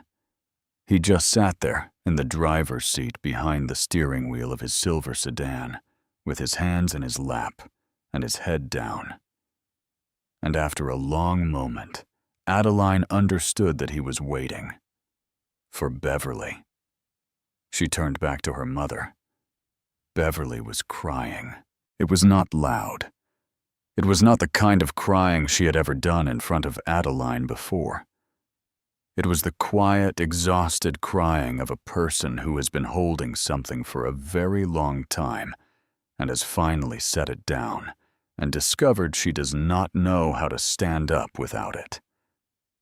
"I want to tell you something," Beverly said. Adeline waited. "When I look at you," Beverly said, "I see Calvin." She wiped her face with the back of her hand. "You have his hands. You have his way of going quiet when you're angry instead of yelling. You have the way he tilted his head when he was thinking that little tilt to the left. Every single thing about you. Every single thing." She drew a long breath. And Wendell's letters. Every one of those letters. Calvin's name was in every one. Calvin would want this. Calvin would have wanted that. Remember what Calvin said. Remember what Calvin did. Her voice broke. "I could not read his name, Adeline. I could not read his name without falling apart. I lost him when I was 24 years old. I was a widow at 24, with a 3-year-old daughter, and a father-in-law who showed up at my door, crying drunk in the middle of the night. I could not do it. I could not hold any of it. So I closed the door. I closed all the doors. She pressed her fist against her mouth. I was not protecting you from him, she said. I was protecting myself from remembering. She looked up. Harlan was wrong to lie. I was wrong to let him. I knew he was lying when he signed that paper, and I let him do it because I was tired. I was so tired, Adeline. I was so tired of fighting, so tired of feeling. I let Harlan handle everything because it was easier than handling anything myself. And when Wendell's letters came, I stamped them and sent them back because reading them was like opening a door I had nailed shut, and I could not open that door. Sweetheart, I could not. Not even for him. Not even for you. She lowered her hand. I am not asking you to forgive me. I would not forgive me. I am only telling you this because you asked, and because the truth has come this far already, and because I do not think I can carry it for another 15 years. Adeline did not speak. The wind moved in the pines. Down at the road, Vernon Briggs lifted his cap, brushed his hand through his hair, set the cap back on his head. The man with the clipboard had not moved. Adeline thought about her father. She thought about a 24-year-old woman sitting alone in a hospital corridor, being told that her husband was dead. She thought about a 3-year-old child in that woman's lap. She thought about the years that came after the years she could not remember, the years before Harlan, the years when her mother was on her own with a small child, and a grief no one had taught her how to carry. She did not forgive her mother. She did not think she ever could not completely, not the way some people forgive. But she understood her a little, for the first time in her life. She walked into the cabin. She came back out a moment later, carrying a second cup of coffee in a chipped white mug. She handed it to her mother. Beverly took it with both hands. She did not say thank you. She just held the mug, and the steam came up into her face, and she closed her eyes against it. Sit down, Mom. Beverly sat down in the wooden chair on the porch. Adeline sat on the top step. They did not speak for a long time. The afternoon went on. At the bottom of the driveway, Mabel and the man with the clipboard and Vernon Briggs, slowly one by one, returned to their vehicles. Mabel got into her truck. She did not start it. She just sat there in the cab, with the window down, waiting. After a long while, Adeline spoke. Do you want to see the inside? Beverly nodded. Adeline took her through the cabin slowly. She did not narrate. She just opened doors and let her mother look. Beverly walked through the rooms with her hands clasped in front of her, and she touched the walls, and she touched the shelves, and she stopped at the kitchen window and looked out at the oak tree. He built this with his own hands. Every joint, every board. It took him 15 years. Yes. Beverly stood at the kitchen window for a long minute. I never came up here, she said. I never let myself imagine it. I would have, if I had let myself. I know, Mom. In the living room, Beverly stopped in front of the fireplace. The photograph of Calvin Holloway, 24 years old, holding a baby in a yellow blanket, was propped on the mantel where Adeline had put it that morning. Beverly looked at the photograph for a long time. Wendell took that picture, she said finally. I forgot that. Wendell came to the hospital the day after you were born, and he took that picture of Calvin holding you. I didn't know. I forgot a lot of things, Adeline. She picked up the photograph carefully. She held it in both hands. She looked at her dead husband's face and at the face of her own daughter as a newborn, and the tears came again, but quieter this time. She set the photograph back on the mantel exactly as she had found it. Adeline showed her the birthday cards from the first compartment. Just the first 3. 6, 7, 8. Beverly read them standing in the living room, and her hands shook the whole time, but she did not put them down until she had read all 3. She set them on the table beside the wooden chair. He was a better man than I gave him credit for. Yes, I should have known. Mabel told me once. She came down to see me about a year after Calvin died. She drove all the way down to my house and she sat in my kitchen, and she told me he was sober. She said, Beverly, he is sober, and he is sorry, and he is asking for one chance. I told her to leave. I told her never to come back. She left. Beverly looked at Adeline. She came down for him. She did that for him, and I sent her away. She told me you were a broken woman who did her worst, Adeline said, and that he was a broken man who did his best. Beverly nodded slowly. That sounds like her. Beverly left around 6 in the evening. Harlan started the car when he saw her come down the porch steps, and he sat behind the wheel without looking at the cabin or at Mabel's truck, or at anyone. Beverly opened the passenger door. She paused. She looked back at the porch. I am sorry, Adeline, she said.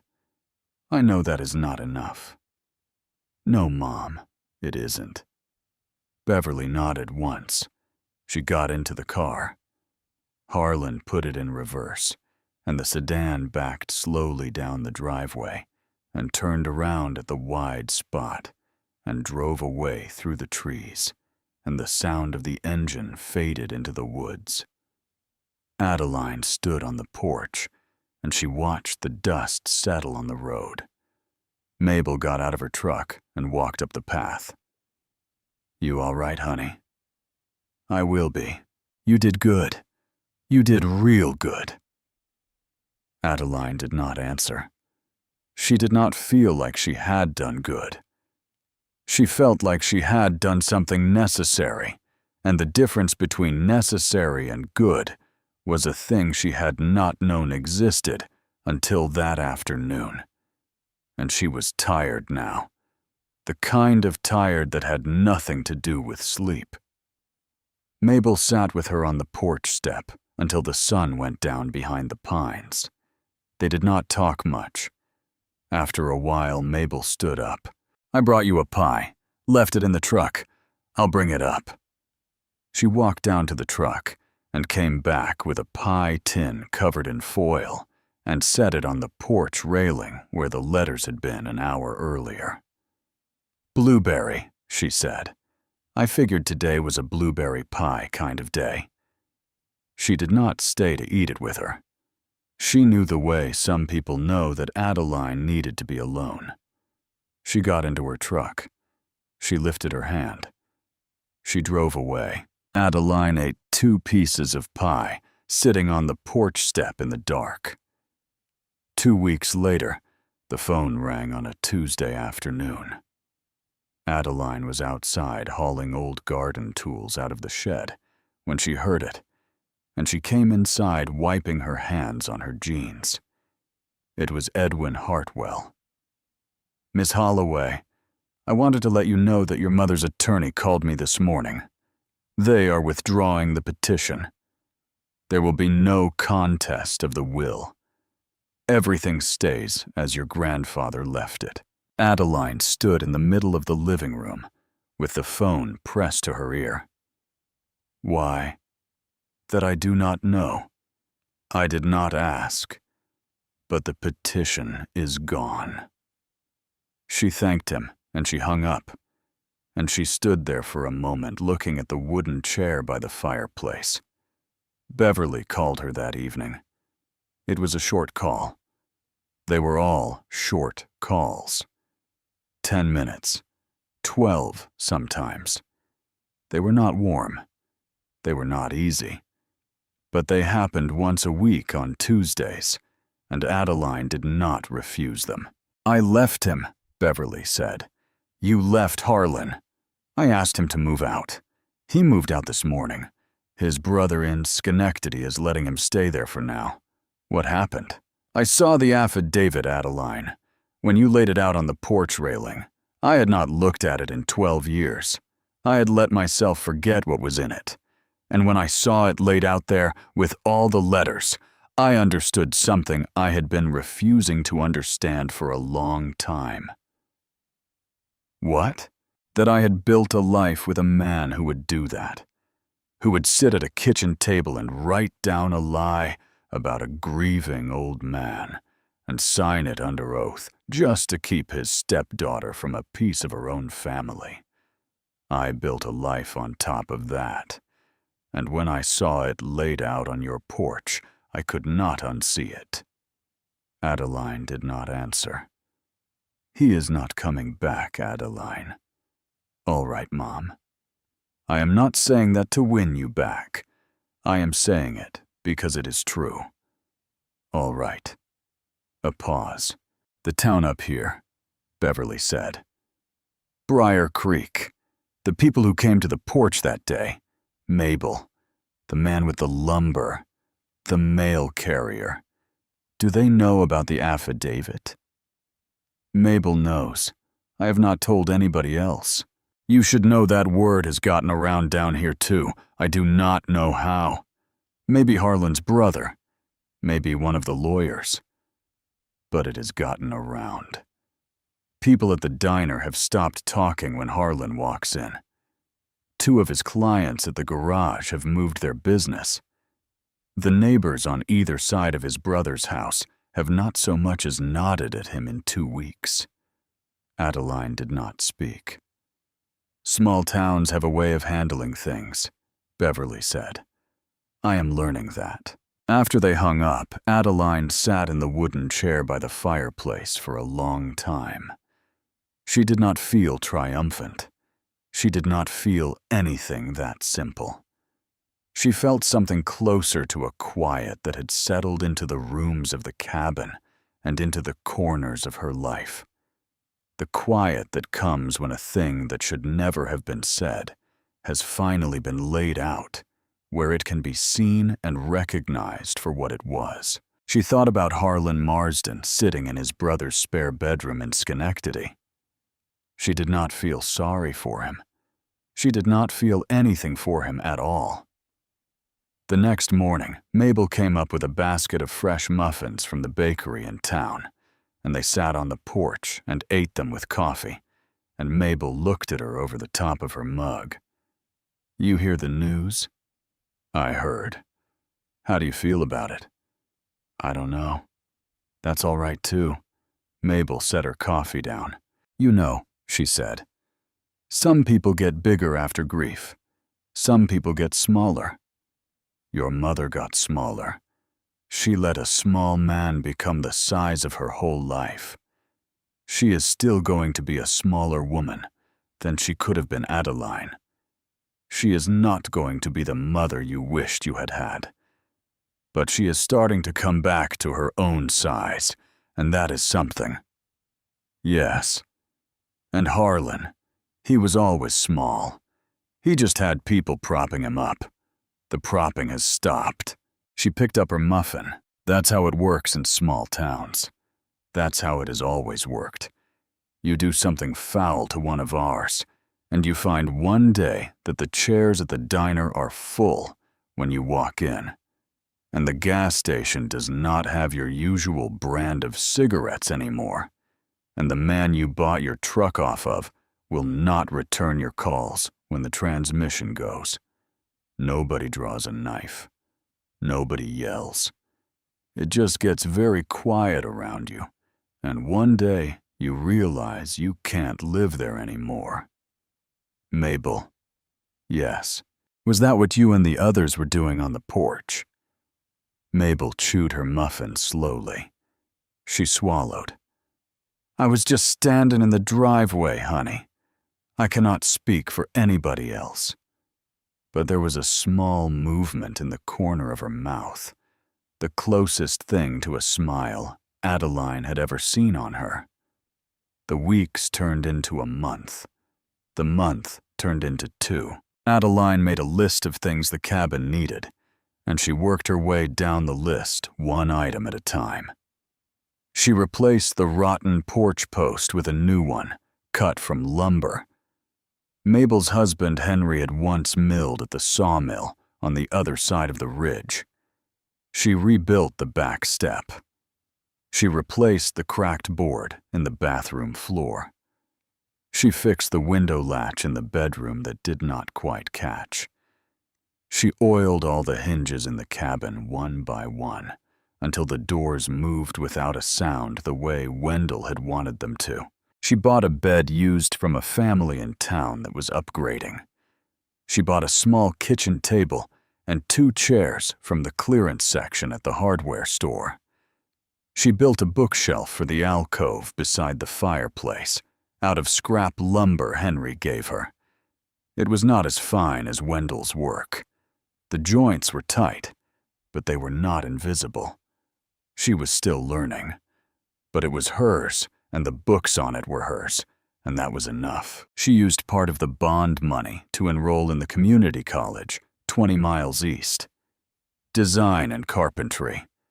2 classes on Tuesdays and Thursdays, and a workshop on Wednesday afternoons, where she learned the table saw, and the router, and the joiner.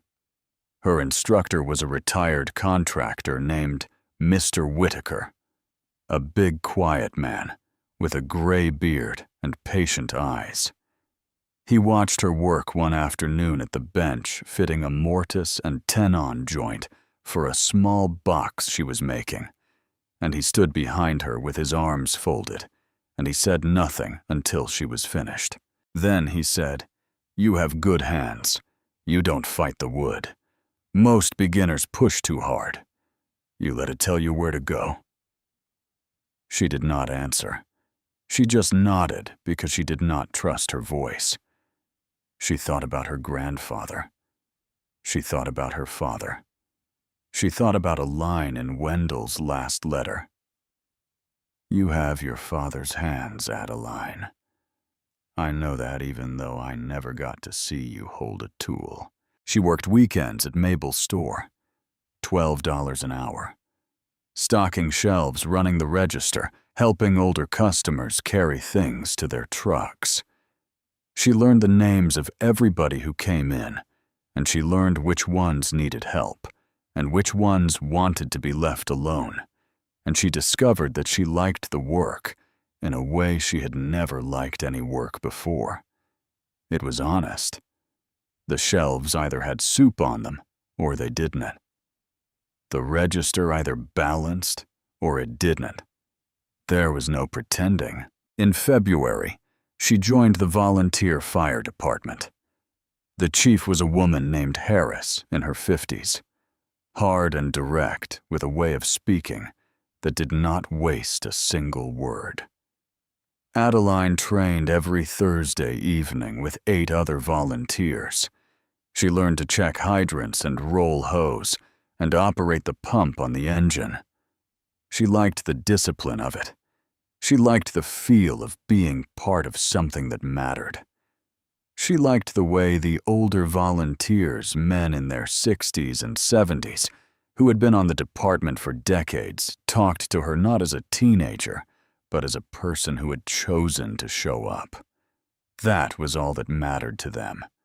That she had shown up. In late March, the curtains went up on the cabin windows. She had sewn them herself from white cotton with a thin blue stripe, bought at a fabric shop 2 towns over. The hems were not perfectly even, and the stitching wandered in places, but they were hers. And when the morning light came through them, It turned the living room soft and warm in a way it had not been before. In early April, she planted a garden. Tomatoes, peppers, beans, lettuce. Mabel gave her seeds from her own garden and told her what would grow in the shallow, rocky soil of the backyard and what would not. Adeline cleared the weeds and turned the soil by hand, the way her grandfather would have done it. She built the stakes from branches she cut off the dead lower limbs of the oak tree. She watered the rows every morning and every evening, and she watched for the first green shoots to come up. And they did. On a Saturday morning in mid-April, she was behind the counter at Mabel's store, restocking the canned goods shelf when the bell over the door rang. She looked up. A girl walked in. She was 16, maybe 17. Thin jacket, one size too small for the cold morning. A backpack slung over one shoulder. Her hair was pulled back in a tight ponytail. She stood just inside the door for a long moment, and she scanned the store the way a person scans a room when they are not sure if they are welcome. Her shoulders were pulled in tight. Her right hand was in her jacket pocket, and she did not take it out. Adeline recognized her at one glance, not the face. She had never seen the girl before in her life. She recognized the way she stood. She recognized the readiness. The tense, narrow readiness of a person who had learned to take up as little space in a room as possible, who was always halfway to the door, who had been told without words for a long time that she was a problem. Somebody else was going to have to solve. The girl walked slowly to the back of the store, and she stood in front of the sandwich cooler. She looked at the prices. She put her hand in her jeans pocket and pulled out a small fold of bills and counted them. She counted them again. She put the bills back in her pocket, and she turned to leave. "Hey," Adeline said. The girl stopped. She did not turn around. "You want a sandwich?" "I don't have enough." "I didn't ask if you had enough. I asked if you wanted one." The girl turned slowly. She looked at Adeline. Her eyes were the eyes of a person trying to figure out where the catch was. "Pick one out," Adeline said. The girl did not move for a long second. Then, very slowly, as if she expected somebody to stop her, she walked back to the cooler. She picked out a turkey sandwich. She brought it to the counter. Adeline took a bottle of water from the small fridge by the register and added it to the sandwich. She rang both items up. She paid for them out of her own pocket, and she pushed them across the counter. "There's a stool back there," Adeline said, "by the window. You can sit and eat if you want. Take as long as you want." The girl looked at the sandwich. She looked at the water. She looked at Adeline. "Why?" "Because somebody did it for me. About 6 months ago." The girl took the sandwich and the water. She walked to the stool by the window. She sat down. She unwrapped the sandwich slowly, as if she did not quite believe it was real, and she ate it in small, careful bites, looking out the window the whole time. Adeline went back to stocking the cans. She did not watch the girl. She did not want her to feel watched.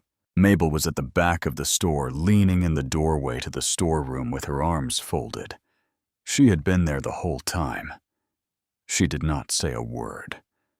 When the girl finished the sandwich, she folded the wrapper into a neat square and put it in the trash. She walked to the counter. "Thank you." "You're welcome."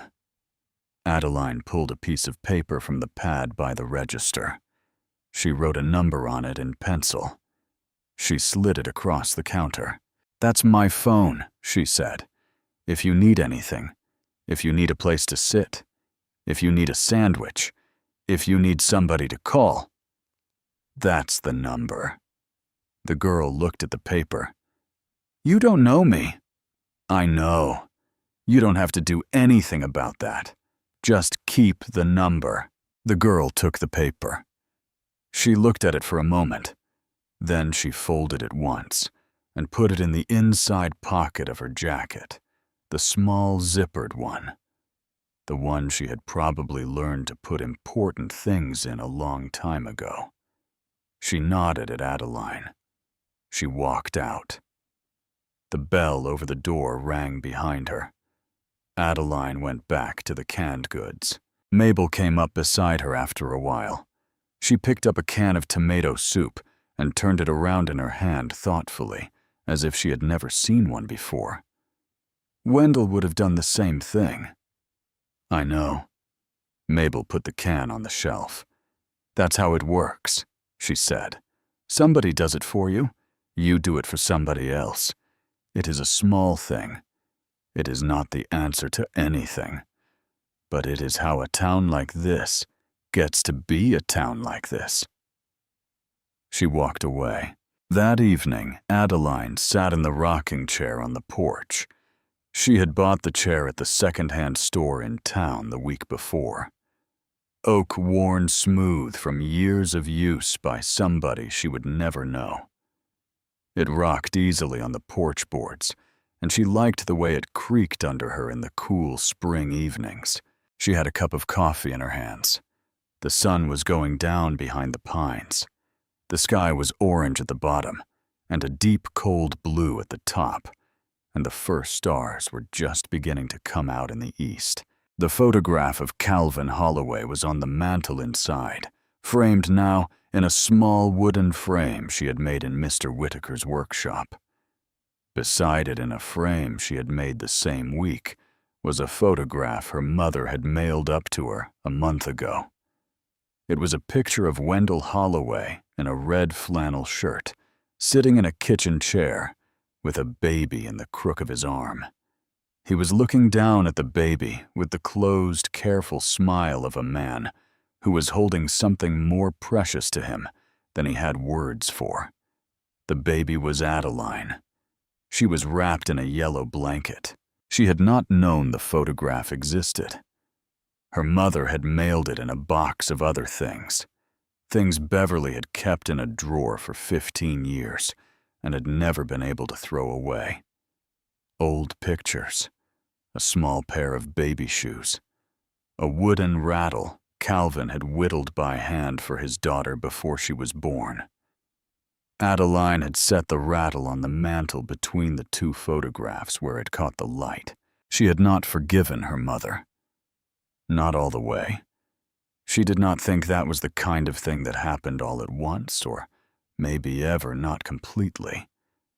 But she had stopped refusing the phone calls. They were on a schedule now, Tuesday evenings, 10 minutes 12 sometimes. Beverly had been driving up to a counselor twice a month. She had not asked anything of Adeline. She had only said, "I am working on it. I want you to know I am working on it." Adeline had said, "All right, Mom." And that was where they were. Beverly had asked about the cabin in their last call. She had asked if Adeline had everything she needed. She had asked if there was anything Adeline wanted from the old house. Adeline had said no. She had said she was building her own life now. She had said the cabin was enough.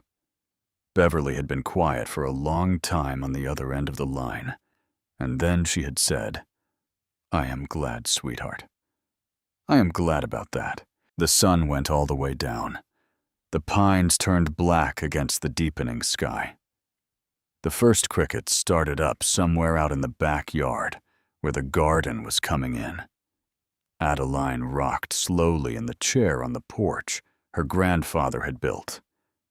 She thought about how she had come here. She thought about a black trash bag on a bed at 7 o'clock in the morning. She thought about $34 in her pocket, and 3 nights in the back seat of a Honda Civic. She thought about a phone call from a lawyer she had never met, telling her that a grandfather she had thought was dead had actually been alive the whole time in a town she had never heard of, in a state she had never been to, waiting for her. She thought about the first compartment behind the baseboard. She thought about the music box. She thought about her father's letter, written 1 week before the scaffold collapsed, asking his father to take care of his little girl. She thought about 15 letters stamped, "Return to sender." She thought about a man sitting in a pickup truck across the street from her childhood house, watching her bedroom light go off at the end of the day, and going home and writing her a birthday card he would never be able to send. She thought about Mabel standing in the driveway with her arms folded, about Vernon Briggs stopping his mail truck in the middle of the road, about the man with the clipboard who had not even spoken and whose presence had been enough. She thought about a girl in a thin jacket walking out of Mabel's store with a sandwich and a folded piece of paper in her inside pocket. Every joint in this cabin was a sentence. Every hidden compartment was a chapter. The whole house was a letter written in pine and oak and cedar from a man who had not been allowed to send any other kind of letter to the granddaughter he had loved every single day of his life. She had arrived here with a trash bag and $34 and a photograph in her duffel bag. She had been told for as long as she could remember that nobody on her father's side of the family wanted her, that the only family she had ever had was the one across the kitchen table, that her grandfather had died before she was born, and her father had died in an accident she would never understand, and there was no one else. Every word of it had been a lie. Her grandfather had spent 15 years building a place for her, hiding letters in the walls of it, saving money, one bond at a time, writing birthday cards he knew she might never read, and keeping them anyway because the alternative was giving up. And Wendell Holloway had not been a man who gave up. What he had hidden in the walls of this cabin was proof. Proof that she had been loved her entire life by somebody she had never gotten the chance to know. And that was enough. That was more than enough. It was, in fact, almost too much. But she had carried less for longer, and she could carry this. She finished her coffee. The cup was empty. The stars were thick across the sky now, the way they only got out here, where the nearest street light was 4 miles down a dirt road, and the nearest town was small enough that its lights did not reach this far. She stood up.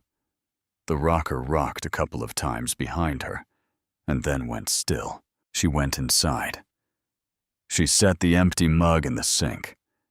She walked through the living room, past the wooden chair by the fireplace, past the bookshelf she had built, past the mantel with the photographs, and the rattle and the music box sitting where she could see it from anywhere in the room. She paused at the music box. She wound it 3 times. She let it play. The lullaby filled the small cabin slow and gentle, the same tune Wendell had set into the small brass cylinder, some night 15 or 20 years ago at his workbench. She did not know the name of the song. She had never known the name. But she had begun to recognize it now, the way a person recognizes the smell of a kitchen they grew up in. It was hers. It had been made for her.